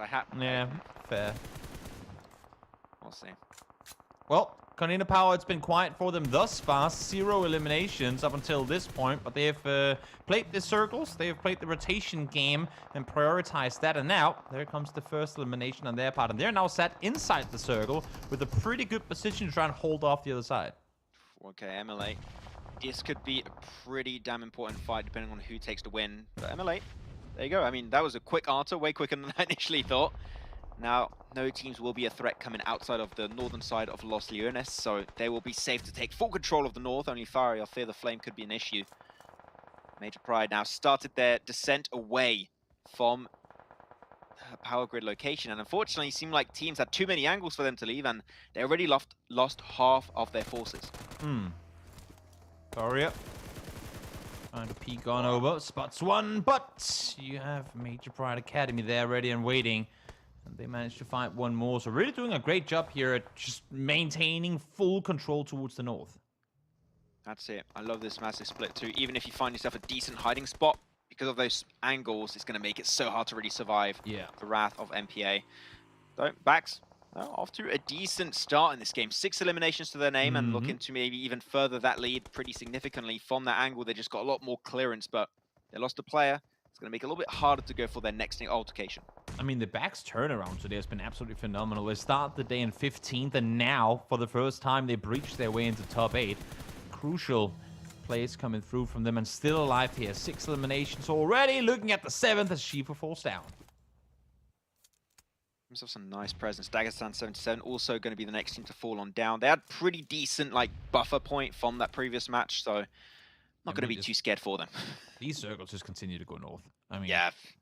And it's going from crap to super crap for so many of these teams. They just have to brawl their way down this hillside, and doing so while all of Major Pride Academy can just sit back and take shots at them. It is not easy. I think crap to super crap is a very good description for the circles we've been witnessing sometimes in this tournament. But you know what? Doesn't matter. Teams have to make the work to deal with them. Backs should be able to get Mandarin back up without too much of an issue. Spenchik, not too sure that's going to be the same case. So the circle's now going to start moving in. Team's got to start moving into the circle. And unfortunately, I would say there's enough space for 2 to 3 teams. But right now, we've still got 6, so half the lobbies might have to go. Yeah, let's see. Diabla jumps on out. Thought he was safe for a second. Not quite the case, though, because Scream team is what I want to call them. Scream Squad down here. They have had a couple of quiet games, but now, again, able to get things going. Currently sat up in 5th place and looking to get a lot more. 10 eliminations in this game already. They've been harvesting on the east. I love this from Mind, but he's just standing in the buggy for some reason. Like, get out and take the shots. Like, you got some great angle with your team. Does get spotted out, but behind him, that's it. You just cannot deal with the amount of angles Scream Squad currently have. KONINA Power's going to send Sangori out to get rid of Mind, but Mind is getting off, but don't allow the flush to happen. Foopsman needs to help him out. The flush has not come to fruition, and Foopsman does save his teammate and pushes him in the blue. Okay. I was like, is that a strategy? Just boop your players into the circle? I'm not sure, but whatever works, my friend, whatever works. 3 teams left alive. Pride against Pride. Well, only one Pride can stay alive, and that is going to be the Academy team once more. Now, I mean, not only, that's the impressive thing to me, not only do Scream Squad have 12 eliminations, but now they're going to be all full back up alive. Consider how many teams they've had to deal with, and not having lost anyone in all of that. I mean, it's a different story for Major Pride Academy, because they've been sat on the north side just chilling for the longest time. up until the point where they were fighting, I believe, Essential 1 towards the east. But for Scream Squad, they've been up close and brawling with so many different teams, going from battle to battle, and still have not lost a single player. Yeah, the fact that they still have 4 players alive despite all of the fights they've took is absolutely staggering in this game. But gotta say, Major Pride Academy got himself that nice little high ground that Madness currently took control of. And that ridge, especially from having Ivaneska, I think it's Ivaneska, that offers them a little bit of a strong angle to initiate the fight. So all they need is one initial knock, and it turns into a 3v3 almost instantly. I do not think they will be able to get the res, but the road, you have to cross it. That's the thing, right? I think if you're Scream Squad right now, you kind of wait it out a little bit. They need to find out that Madness is on the hilltop, though. Madness could become the crucial factor in whether or not, or the deciding factor, I should say, in whether or not Scream Squad wins this game. Because if he can peek over from the top, maybe find the first 1 or 2 knocks, that should be a GG easy for Major Pride Academy. Having said that, if he goes down, they lose pretty much all vision on that hilltop. Yeah, if you eliminate Foopsman, like, Scream Squad will just all in one location. Pretty easy to just spray transfer for a single player, so we'll see. Mind in the buggy. Get a little bit closer. Nice pre-nade from Academy there. Instantly going to be able to get that great knock, and now it's a 3v3. Now it's even Steven between these 2 teams here, Toby. And Foopsman on the angle. If he goes down, it would be a massive win for Major Pride Academy. We're still up, going about. Still close by. We could definitely have an impact with that UMP in hand. Ivaneska can't quite commit to the heal just yet, knowing there's a player just over on the other side, and Madness has still not been dealt with yet. He still has 1 more nade to use, and he's, as you can see here, with all the nades coming through, applying so much pressure to Scream Squad. The fact that they got the res, well, it doesn't matter. You're going to get another player knocked down. So Foopsman goes down. There you go. Now they're pinched. Major Pride Academy, the high ground position just worked absolute dividends for them. Scream Squad down to 2. Crow and Mine, can he make it work out? Mine's going to be the first one to fall. Crow is spotted away. The car goes down, and that is done. And GG well play going over to the squad. Is going to be Major Pride Academy in the 4th game of the day. Very, very impressive performance coming out near to that one. Again, I mean, pretty much spam gifted with the last couple of circles going north. But even with that, yes, the circles went their way, but they were being contested with every shift. Whether it was teams up close on their side of the circle, or it was teams pushing from the south down the hill and wanting to take over that spot. Sure, you get the circles, but you also get all the attention that comes with it, and they were able to fend it off from start to finish. And we had some impressive plays from Scream Squad this entire mid-game section. They were just taking, as you said it, they were taking fight after fight, and the fact that they don't lose a single player in those fights, fighting against like 3-4-man teams, by the way, like not easy fights they were taking, was absolutely mental. 12 eliminations plus the 12 placement points from that 2nd place, totals up to 24 in this game for Scream Squad. Impressive, but Major Pride Academy, they still want to put a little bit of shadow down on their bros from the clan team. Yeah, I mean, it's a pretty good performance. They're going to be able to rack up points, but again, even when they do, we still have Major Pride Clan able to rack up, if not as many, then close to, with the 18 points they were able to obtain. So as much as they're catching up, Major Pride Clan ain't making it easy for them. And KONINA Power gave himself a few extra points, but I'm happy to see him back, like a little bit more life kind of given to them in this game. Gave himself a total of 13, 7 of those being eliminations, so definitely some nice aggressiveness, taking their fight through the more southern edge of Power Grid. So Bax definitely trying to get a little bit more involved in the game. Though Emulate, I still want to see a bit more. Like 4 points, don't get me wrong, it's still a little bit of points coming your way, but it's not going to be enough to push you anywhere close to that top 8. So Emulate, I need to see a little bit more pizzazz in these matches. Yeah, we'll see if they're able to turn the ship around. I mean, they started the day on the cusp, right? In 9th, just 3 points out. But after this one, a pretty non-existent game as well. It's not looking good for them. But speaking of not looking good for them, GOAT team just continuing to, well, have lackluster performances. Yeah, I think we're going to have to find a GOAT to be a new acronym. The greatest of all time, maybe not in this tournament, unfortunately, which I would love that to be the case. But greatest of another tournament. You know, adopted. We're using that one. And Avoid, after this match, maybe the first time in today's games that we're not going to be seeing them in the top 8 and actually down below that 8th position. So it's a slippery slope, but Avoid are unfortunately slipping down the wrong way.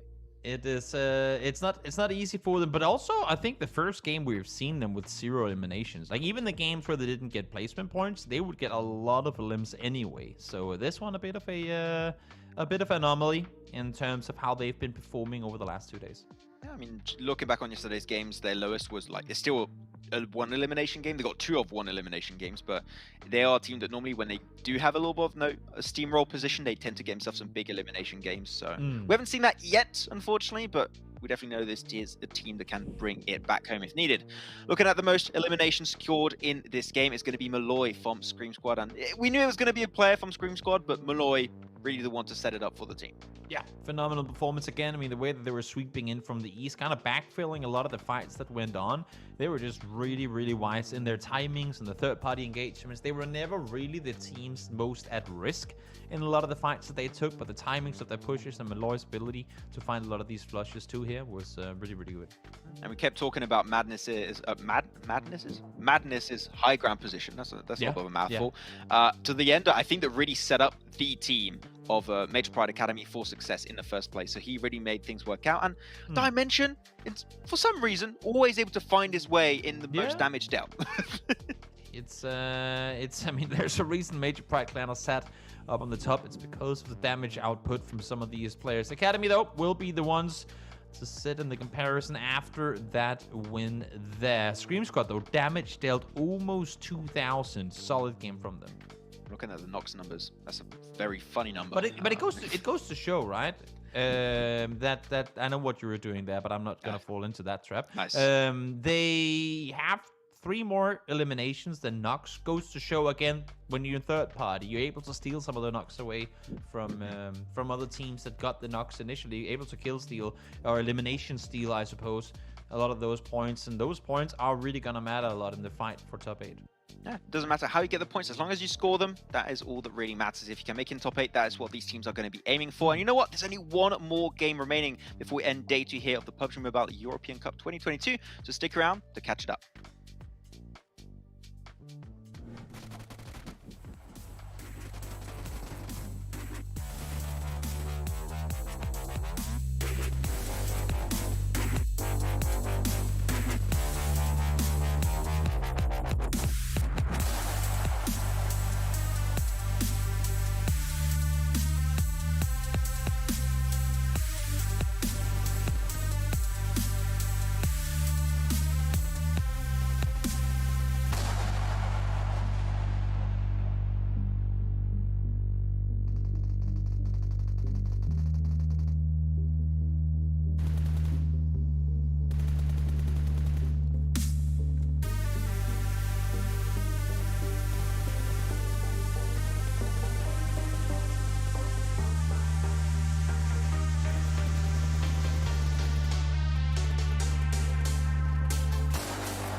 It's been a great day here for day 2 of the PUBG Mobile European Cup 2022. Some great finishes and teams, especially at the bottom, able to finally start their resurgence and to climb up high in the leaderboards. But can they keep it going in the final game of the day?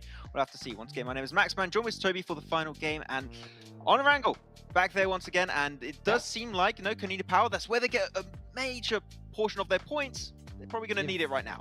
If not almost all of them, actually. It's pretty much been a Erangel exclusive performance for them. Let's take a look at the leaderboards. Major Pride Clan able to separate themselves once again from Dagestan, and once again, it's the 18-point gap that they're able to recreate. From Dagestan down to Major Pride Academy, it's another 14 points, and then from there on down, things get a little bit closer. But again, the top 3 teams here really starting to separate themselves.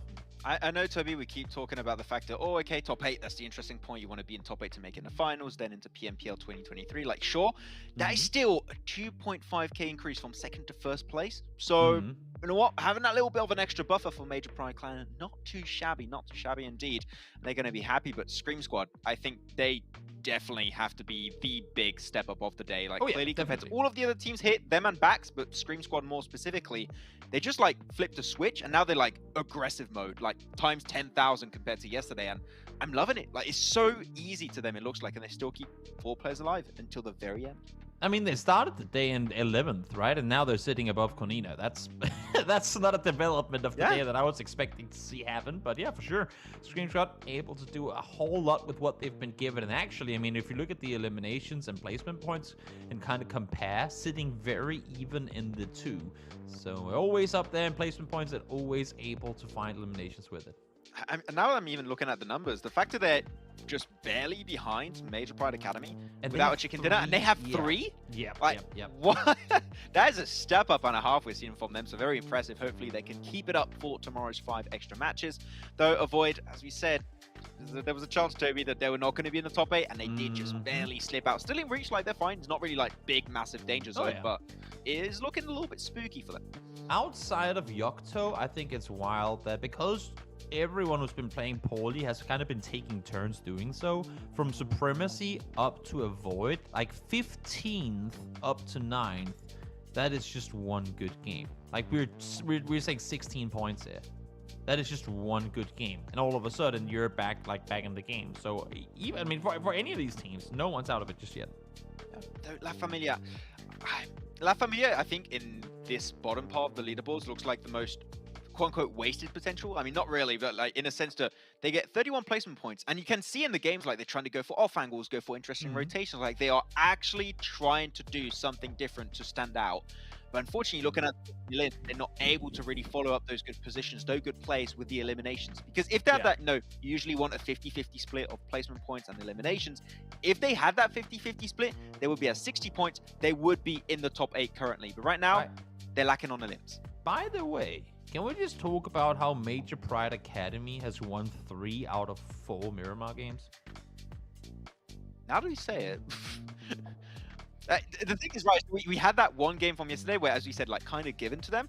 Like, these last 2 games, like, they actively rotated, fought for positions, like... No. Yesterday's game was given to Major Pride in the church. Major Pride Academy were the ones that pushed in late and actually took them out from the spot that they were getting the gifted from. So outside of this last one, where even when the circles went their way, they still had to fight, I mean, they have been brawling their way through in Miramar. Yeah, now you said that it's a Major Pride. I mean, having 2 teams with the same start, I mean... It doesn't make it any easier. You knew I was going to get confused eventually. I'm a very easy man to confuse, but you know what? That is fair. But yeah, the Kings of Miramar seem like it right now, and hard to contest. We're going to have 2 more tomorrow, so we'll see if they can get it. But right now, it's time for the double digit. It's time for game number 10 here for the I was going to say Snapdragon. That was a previous event for the PUBG Mobile European Cup 2022, and playing path, not amazing, not the best. No. Rest in peace, any hard committed Lepovka looters, but outside of that, it's looking all right. It is a very southwest plane though, so we'll see. Hopefully, a Stalpa ending off of this plane path would be terrible, but also kind of entertaining. Ski lift? Question mark? Okay, yeah, maybe. Yeah. We've been to Yasnaya once today. Might as well head back in that direction. We'll see what's going to happen. We'll see if we maybe get, again, some of these overlaps with teams trying to get to vehicles to go out to their designated loot spots. But so far, it's looking pretty well orchestrated. Scream Squad and Zaki? Question mark? It seems like I mean, you might as well. There's yeah, on only this so playing many path, loot yeah. spots up for grabs on this sort of a playing path, so maybe calling a bit of an audible here is not too bad. Yeah, I mean, because if I'm not mistaken, they used to drop Lipovka, I believe, on the previous one. So if they want to catch up to their typical rotate, you can easily catch up to that usual rotate path. Like, because you can just rotate wide, you can rotate north of Yasnaya Poliana, Stolber, depending on where the circle goes, and you can get right back on track. And you, again, like, Zaki is decent when it comes to loot, too. Like, it's not half bad. Like, I know people, like, say it's a banned location, but, like, in terms of loot, it's not No, bad. that's enough. No, it's fine. It's you'll get what you need. The only thing that can be an issue is that there might not be as many vehicle spawns as you would want, but you can see already now, Foop has one, Mind has one, and there should be one inside of Sagi proper itself as well. So, I mean, they'll be just fine. Yeah, I think they might go even into Severny. But right now, this circle could be a little bit tricky. Could go back towards the island, could go to the mainland. Is that big question mark of, like, where's it going to go? And right now, we don't know. And it's always interesting whenever we have all teams rotating in from one side of the circle. Like, for obvious reason, no one's going to be rotating into the circle from the east. And I'm curious to see how many teams are actually going to wrap in from the north. Maybe SSQ will do the wraparound towards Chesnaya and going from there. Maybe we'll see Pride do the same thing to kind of backfill on them.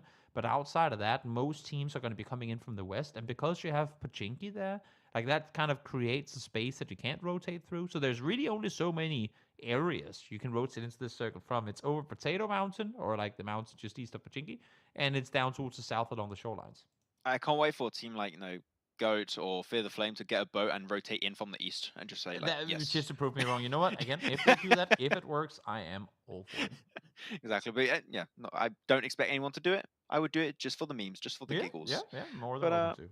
I-47, though, a little bit split also in their position towards farm. Just make sure it didn't get caught out by some players of Essential 1. But otherwise, teams, I mean, we've seen some really big spreads from, like, your GOAT, your La Familia, your Major Pride Academy. Like, they are really spreading their wings to get all that loot done. But hopefully, if they start initiating the rotation, they're going to regroup. Because, as you said, from this circle and where the teams dropped, that a lot of teams are going to entering from the west, might be a little bit convoluted, might be a little bit congested. So just make sure you don't rotate, split, regroup, just to be safe. Yeah, exactly. Major Pride, we're seeing the damage comparison on the right side of the screen. 13,800. That is a buttload of damage having been dished out by that team. And then we take a look at the team here who has been faring well today. 20 of the 47 eliminations on the side of Stream Squad come from Malloy. That is one hell of a performance. Yeah, man, he's been dangerously consistent, that means, too, throughout yesterday and today, because we saw a lot of time where I think it was Foopsmander was top player at one point. There was another player too, but, like, we haven't really seen him up there that much. So that means every game he's just dashing out the damage, dashing out the elimination. So, man, Malloy's been very impressed. I think we had one match where he really had a lot of eliminations, but that definitely helps to rack up those 20 out of the 47. Moving in. Yeah, but I think SSQ, as I said, the big standout team of the day, the team that needed it at that. And if they can keep it up tomorrow, I would be happy to see this team go into the finals at least. Oh yeah, same. For sure. I mean, if they can carry on this performance, they should be dead giveaway that that's where they're going to be. But also with the way they've been playing, the way they've been rotating and taking fights on the edge, I feel like they're a team that could most definitely be up there with a pretty good chance of doing damage to some of the more established teams that we're going to be seeing in the finals. Could be the case. Whose vehicle is not working? I don't know. I was about to say, it sounds like is someone mowing a lawn somewhere? I'm not quite sure. I live in an apartment, so definitely not me, but... No. Could have been. Yeah. I mean... Oh, nope, someone stopped looting. Oh, there we go again. Oh, he's in a Tesla. I heard that. I thought it was a Tesla for a second. There we go. There Vehicles it is. rotating on through. Major Pride Academy on the move. They did regroup towards Rin, so they will have a little bit of an easier time entering the circle if they encounter a team or two. And it seemed like the drop from Zaki from Scream Squad, despite the bad playing path, they made use of it, dropped in Zaki, wide rotate, and now they are back on familiar path because, as we said, they dropped Lipovka. Now they're in very familiar territory, and this is going to go by the book for them from now on. Yeah, we'll see if... again, there's still the big the big question mark in terms of whether we actually go down towards the Millie Island or if we're going to stay up on the northern side. But I feel like regardless of where it goes, one thing is for sure. The teams that opt to set up in and around the bridge towards the east, down towards Milta and the east side bridge of Millie, there's a potential of them to harvest eliminations. Because even if you're E1 and you're set on the north side right now, if you sit there and just wait for teams to come your way, there's a good chance that you're going to be getting quite a few, at least targets to shoot at. Whether you're going to come out victorious, that's for your aim to decide. But a good chance to get quite a few eliminations off it. Yeah, after it depends which way it goes. If it goes to the island, then you're going to have to stop teams trying to enter the island. Then also teams trying to escape. It depends. We'll have to see how things work out based on the circle. But YOCTO got pushed up. They're able to just tank that nade like an absolute giga, Chad. But he's got himself the adrenaline shot. Surprising he's going for that one first. You would think he'd try and go for the bandages first because that's a slow heal. And there you go. He's punished. Wasn't he going to get himself that flush? And that is going to be one player of YOCTO down for the count. Yep, I liked him sitting around for a bit longer. You could see Rings was trying to come up and assist, but simply just took a bit too long. A little bit unfortunate, kept in at least in it's one stable position. It's unlucky too, when you have a circle like this and YOCTO having struggled so much to get things going early on, you finally get a circle going your way, and then you're the first team to take casualties. Actually, yeah. I mean, they had such a good high ground position too. They were split. They were trying to get the scouting done. I'm surprised that the moment they knew a team was coming up, because from that position, pretty early a team coming your way. He didn't even try and leave. He just stood his ground. So. I'm not gonna say what did I say, but we were talking about having that fire escape ready, and clearly, I mean, especially in that position in the observatory, you're gonna hear those cars from miles away. You know vehicles are coming towards you. You gotta have that car ready, send it off the cliffside, do whatever you have to get out of there. But nope, up to just take around because you couldn't find the exit. And that's the downfall of one. Yeah. By the way, if you guys in chat did come on yesterday's broadcast and you maybe heard the question of Toby, can you put a bike in the elevator and bring it up to the top of the Galata Tower? Has anyone come up with an answer? I'm still waiting. No, on my desk. Also, come to think of it, I think it's only stairs, right? Does the elevator actually work? I think it does. I've always used the stairs because I'm trying to lose weight and work out, so that's it. But yeah, maybe Esports workout. Exactly. But even then, could you drive the bike up the staircase all the way to the top? I mean, I guess technically you could. It would be really thin. I'm gonna have to try it out. I said I was gonna do it. I didn't do it last night. I didn't have time. Maybe I'll try it tonight. Why are you even here, Max? I mean, what are you good for? To get mad at your anime references, I guess. That's fair. Already being bullying me that you got more comfortable way faster than Colaris ever have. So I mean, interesting. That's just me. I thrive in uncomfortable environments, and then I just make them my comfortable environments. You know. That doesn't make any sense, so don't worry. Circle, though, does make sense, or at least parts of it. We talked about the bridge being a major factor in this one, and now it most likely will be, because the chunk is bigger on the southern side than the northern. But of course, we could still see the northern hard shifts. If today's and yesterday's games are to go by, then hard shifts galore, right? But where does it take us? I like what GOAT are doing on the northwest circle. They're like, oh, okay, we're just going to backtrack to the western bridge. It should be a lot more open. It should be easier to rotate. Two teams are there, Fear the Flame, okay, we don't really want to get involved in this mess, but there is still La Familia, and I don't think La Familia are going to allow GOAT to get past by, without a hitch. So we should keep an eye out for that one. Dagestan gonna set up, getting ready to do their Kamehameha like Kakashi. We'll see what they're up to do from there. Yeah. I'm getting pretty good at this. I don't know. You're not. you're definitely not. I don't know who told you were, but they're wrong. Oh, we'll see. Dagestan just fumbling about, just like those anime references. Just he stays on track though, and Essential One gonna lose one of their players on the way. Yeah. Sometimes it works your way, sometimes it doesn't. Style points though for keep initially for the Great Send, and for Ivaneska there afterwards. A good yeet off the cliffside to boot themselves down towards Millie. Seems like they're fully committed, at least, with the vehicles now being in the water, that this one is indeed going to go south, and then next circle is going to go hard north, and then they go, well, wah. Wah, indeed. I agree. That's got a little emotes. Why is that? I've never seen that buddy before. I was like a little scarecrow. Oh, okay. Oh, because Halloween not long ago. Probably that. De La Familia. What are La Familia doing? Are they going to boat? I don't know. What was the game plan from La Familia on the western side? They left that little bridge position that they had earlier. Maybe try and rotate there soon. While Fear the Flame push himself a little bit further inside the land of Sanhok Island.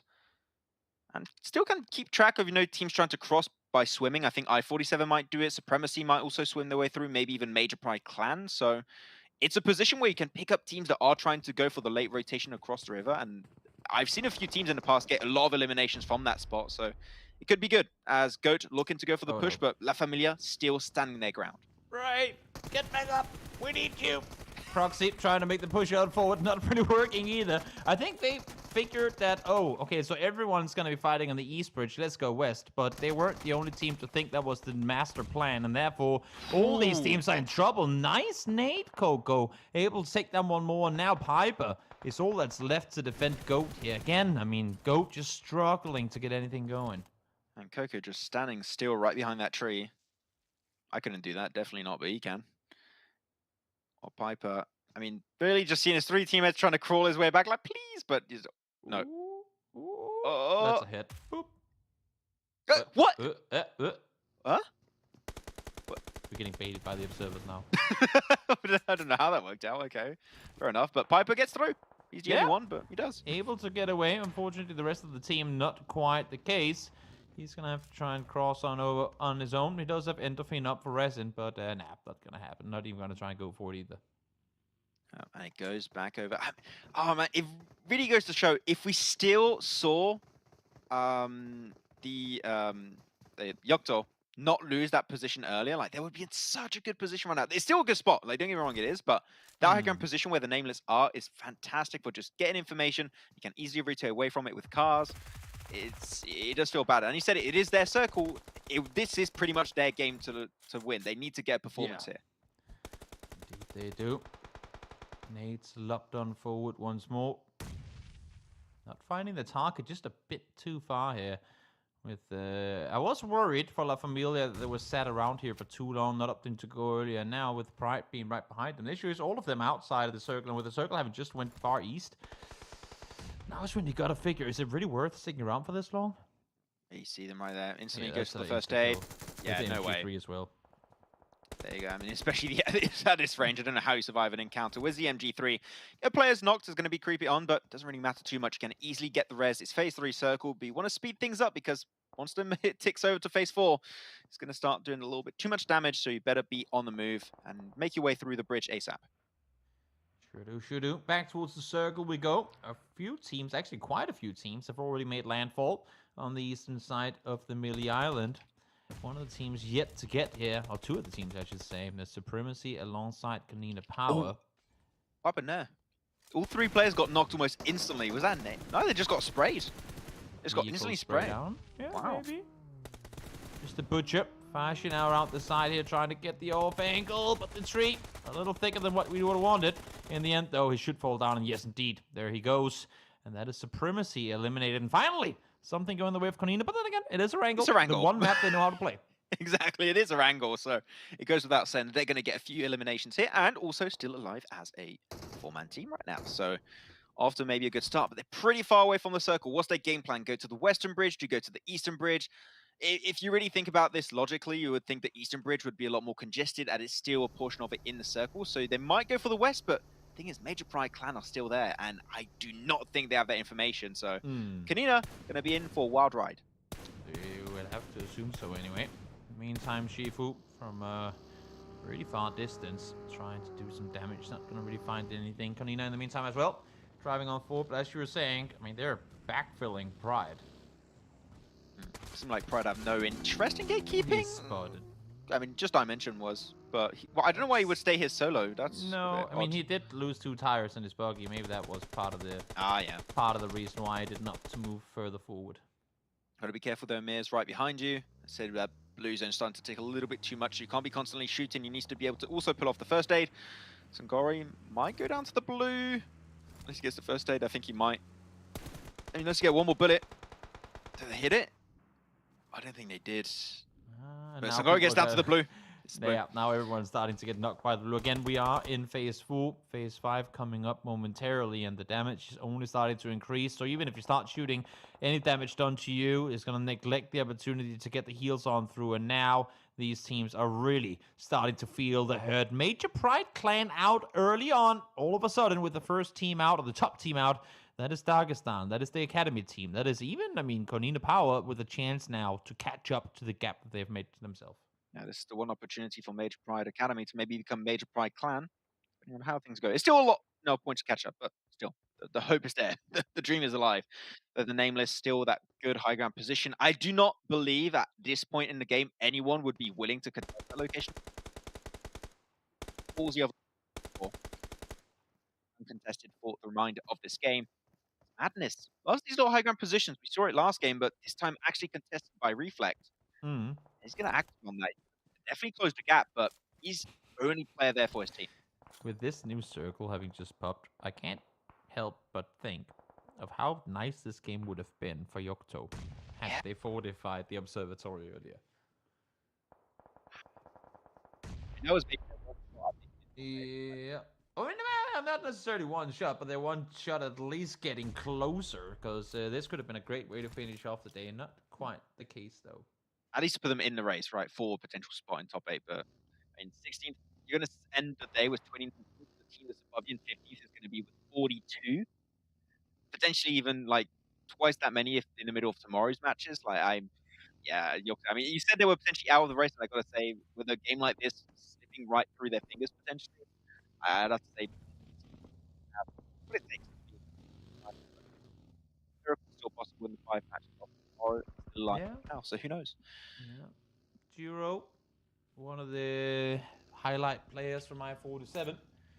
Part of the team here now trying to set up a trap against the Void, but so far not up to spring it just yet, as I see that shots coming through, but no knocks just far. Buggy faster than bullets. I mean, not all of them, but he does get knocked eventually the moment he drops out, and Shelby does cause a little bit of mayhem in the opponent ranks.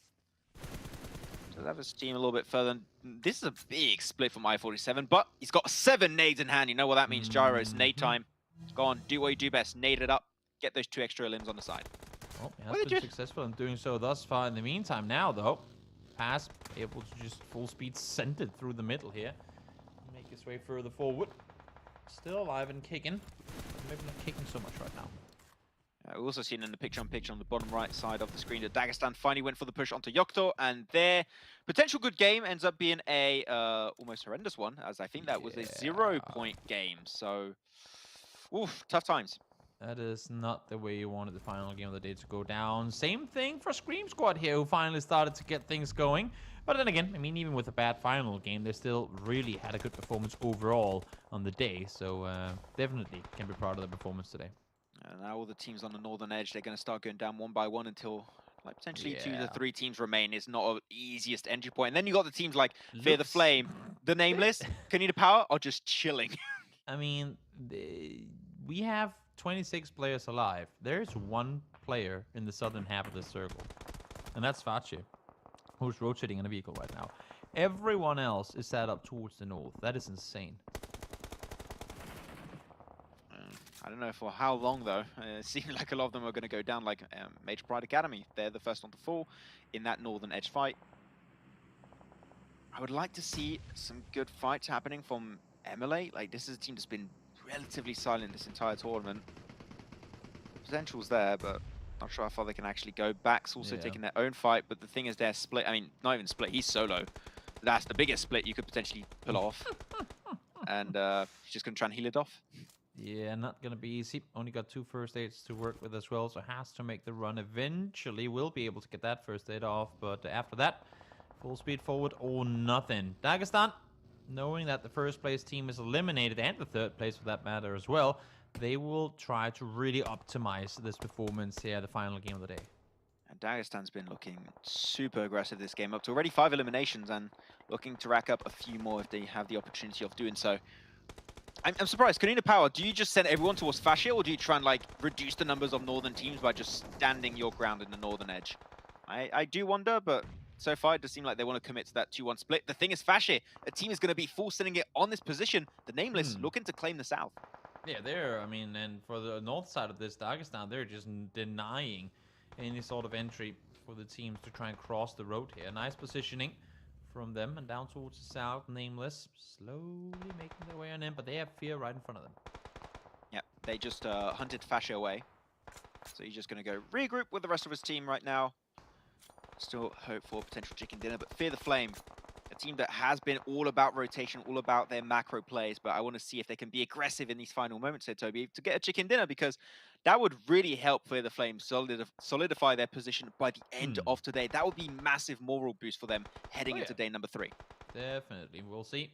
We'll see how they manage to work this one out. They have the space. They have the circle working for them. And they have the numbers. 0 eliminations thus far, though. Hopefully they start engaging some of these fights at some point soon. Could work out.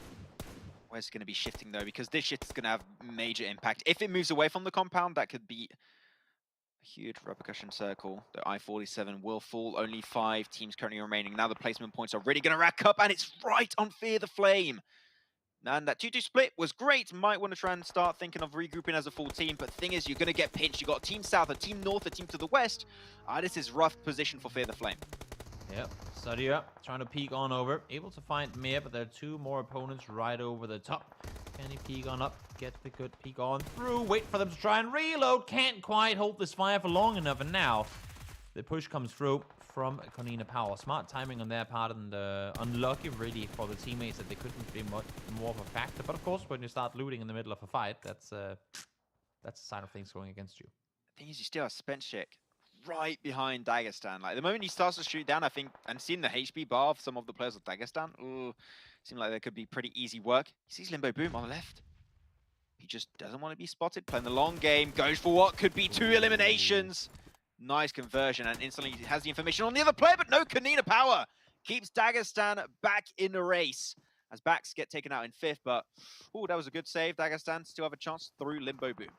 Yeah, Limbo trying to wrap around or get over to get the rest on up on his teammate, but that ain't gonna happen. He's just gonna drive away, go out into the blue maybe a little bit, I'm not quite sure, and at least try to buy himself some more time, make a little more distance in between him and KONINA Power. And now, well, he's made his way inside the fortification and is now going to try and wait this one out. Issue is he's not inside the next circle just yet. Yeah, he's going to have to crawl his way just a little bit further. He did have 5 smokes, a little bit of utility, 5 nades, 2 mollies, so he can definitely do some pretty big damage if that's going to be his goal, which I hope it will. I'm happy we did see, though, Toby, the Fearless regroup. Like that 2-2 split, if they were holding on to that, the Nameless would have got the easiest 2 eliminations of their life. They did regroup. It is going to be a little bit scary because they are very prone to nade damage now because being all in a close quarter, but just don't allow them to get too close. And as I say that, Limbo Boom is slowly but surely clawing his way in that nade range. You'd have to imagine that he gets spotted at some point soon.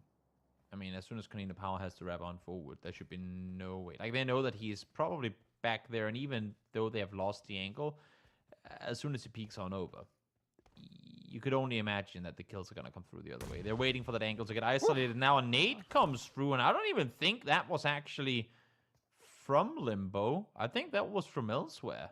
Oh, it is. Oh, wait, it was from him. Okay. It just looked like the angle was off, but no, it was definitely him.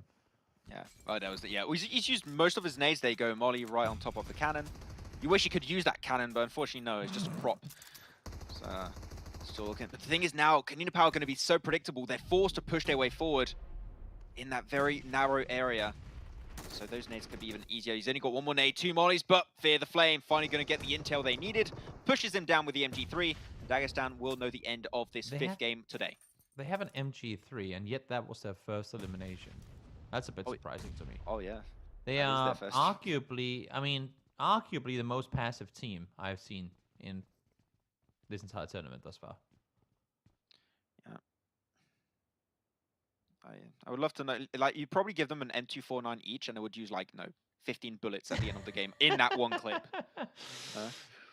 Maybe we'll see now with the circles continuing to go their way. This last one is gonna send up in between them and the Nameless. So nothing's given away just yet. Only thing for sure is that it's gonna be on KONINA Power to make the next move here with just 3 teams left alive.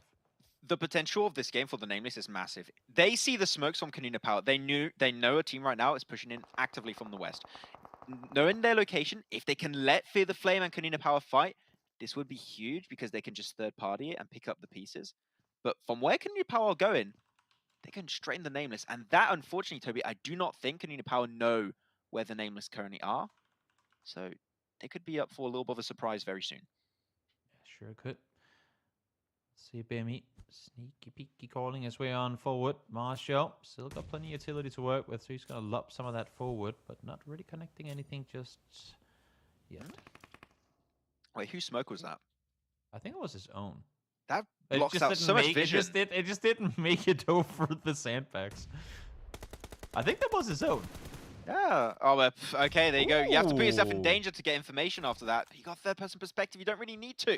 KONINA Power, they go running it through Fashy. He's just actively looking towards Fear the Flame. Does he know?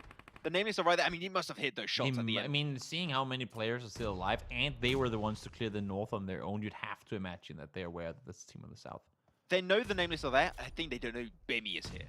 No, maybe not. Maybe not this close. BME is the pretty damn good at staying incognito. He was yesterday, and now he is again. One good nade could be the downfall of KONINA Power, but of course a lot of smokes obscuring the vision of both these two teams. Just wait for that smoke to dissipate, and that might just spell disaster for the entirety of KONINA Power. They do dissipate. Ooh, Fauria falls down, and the molly that's there to connect as well, and that nade could be the downfall. We'll see. Oh my god, so much damage. One more throw forward, and that is 2 players down. That's Perks and Bimmy working together to take down 2 of KP. Now, maybe is that last one on point. I think the nade will be, even if this one misses. Lucci? Nope, he's still alive. This is the best case scenario for Fear the Flame. They're just going to wait for these two teams to fight it out and hopefully get involved towards the very, very end of this game. They're going to get the res. No way this is allowed. No way they allow Fashion to get resed up. But yeah. Why is 3? I mean, I get that Bimmy is trying to take out KONINA, but whenever he starts succeeding and they get the knocks, where's the help? Why is Nameless not assisting him? Why are they just going, oh, you got this 1v3, you can do that, and then allowing for the rest to come through as well? Again, I mean, I don't mind the fight for a chicken dinner, but you got to play the numbers here. You were 4 alive. You had a chance to really punish a team and set up a 4v2 fight. It's a missed opportunity, to say the least. Yeah, I mean, we know Bimmy is great as a solo, but I still think he wouldn't say no to a team backing up his play. Oh yeah, exactly. It's been pretty impressive. Exactly. There's Japan still behind. With the Groza, pretty great weapon to have towards the late game stage. Could really make a difference in the damage dealt, but KONINA Power can absolutely batter that, and everything just ends in just a matter of seconds. And the Nameless waited things out with the multiple angles they had, can secure themselves the final chicken dinner of the day in grand fashion. Then they get the win, so fair is fair. They do manage to come out victorious, but I still feel like they could have locked it down in a better fashion, I guess is what I'm trying to say here. But again, they get the win, can't fold them forward. They get themselves, I believe, 7 eliminations to finish it off as well. 8 actually make that, so a 23-point game is nothing to be mad about. Okay, I Fear the Flame, that, as you mentioned during the game, and we knew it even before this game, but it really just goes to highlight how passive Fear the Flame actually are. In a position like that, that should have been like a 10 elimination game, I would say minimum. Like minimum a 10 elimination game because you got such a great position. I get that you can't go too aggressive early on when you still have Observatory in play, because when you sat in those buildings, you can't really peek out because you get just shot from above. But as soon as the hilltop is out, like as soon as that is not playable anymore, you've got to start fracking, and they just didn't. Yeah, I feel like I'm bringing up a lot of negative point. I have another one, which is like YOCTO talking about. We have high expectations, is what it is. Exactly. I mean, we need to. I mean, you're potentially trying to make it into PMPL. Like YOCTO, they had that position. They had Observatory. If they play that position, they would be where the Nameless could have been in that game. They could have got the chicken dinner, but Nameless got it instead. The potential was there, but just not acted upon. And looking at the head-to-head, it's the Nameless versus KONINA Power. And still, I mean, the tradition stays alive, Toby. It's Erangel. Yeah. That's where they get their points. KONINA knows how to play Erangel. We can all agree on that. They don't play Erangel quite as well as Major Pride Academy plays Miramar, but they do manage to rack up quite a few points here. Fashit, the MVP of this one, 670 damage and 5 elims to boot as well. They came in on the west side. They played it through extremely well. They brawled their way through Major Pride first, and then just continue their way on forward. Actually, one of the last teams, if I'm not wrong, to make their way onto the island, and yet they come out victorious. Yeah, I think they went for the wide rotate to the west, got a little bit involved with Major Pride Clan, but they didn't lose any players in the process, so good on their side for making that happen. And I do like that Fascio, when he sent himself south toward the end of the circle, he had a car, and that's what he likes saying, right? If you're going for a little bit of a split, have that one car just ready to leave. If a team is willing to contest, the instant the Nameless get remotely close, boom, instant regroup, back with the entirety of his team. And the fact he does that allows the team to push himself up right in third place. Yeah, solid game for them to make up for a, again, somewhat up and down day. Exactly. They're looking at the average eliminations so far. I don't know if this is for only today, or I think this might just be the last 2 days.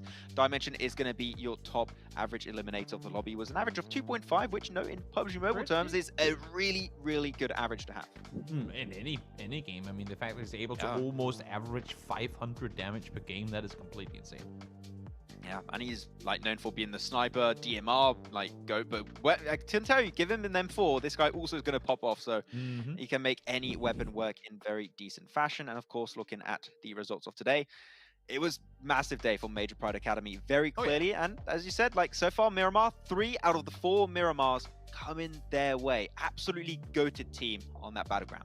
And Major Pride Clan, I mean, even though they don't get any wins today, they still not only stay in first, but they managed to maintain a pretty good lead. Dagestan will catch up off of a good last game for them, but still, I mean, their ability to stay up 71 eliminations.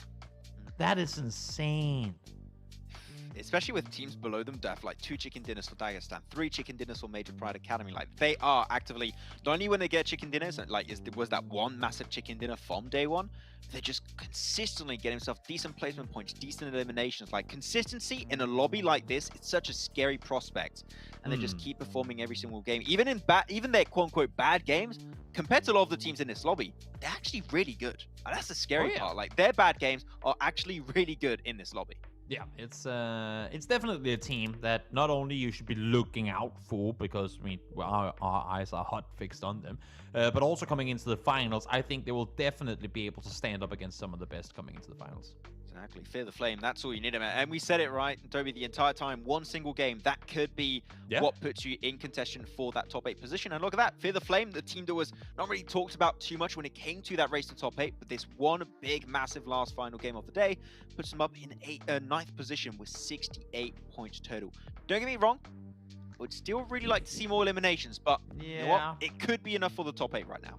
MVP of the day is Malloy. We saw coming into the final one, he had 20 eliminations out of Scream Squad's 47, 13 on the day, and over 2,000 damage dealt. I mean, hats off to you, Malloy. You played a phenomenal day today. Yeah, we're having so many great individual performances from, I think every single team towards the top at least has had some great individual performances. But yeah, Malloy, MVP of the day. We had Shifi yesterday, Malloy now, and check to see who's going to be taking the MVP of tomorrow. And I believe we might have an MVP for the entire league stage. I do wonder who that might just be. But great second day of play here, Toby. But the thing is, 5 matches tomorrow. A lot of teams can still make it happen. It is far from done just yet, that's for sure. Yeah, that's for sure. But that's going to be it for us on the second day of play. Day 3 is going to be tomorrow. Same time, same place. You definitely do not want to miss out on that one to see which teams will make it in the grand finals. See you guys next time.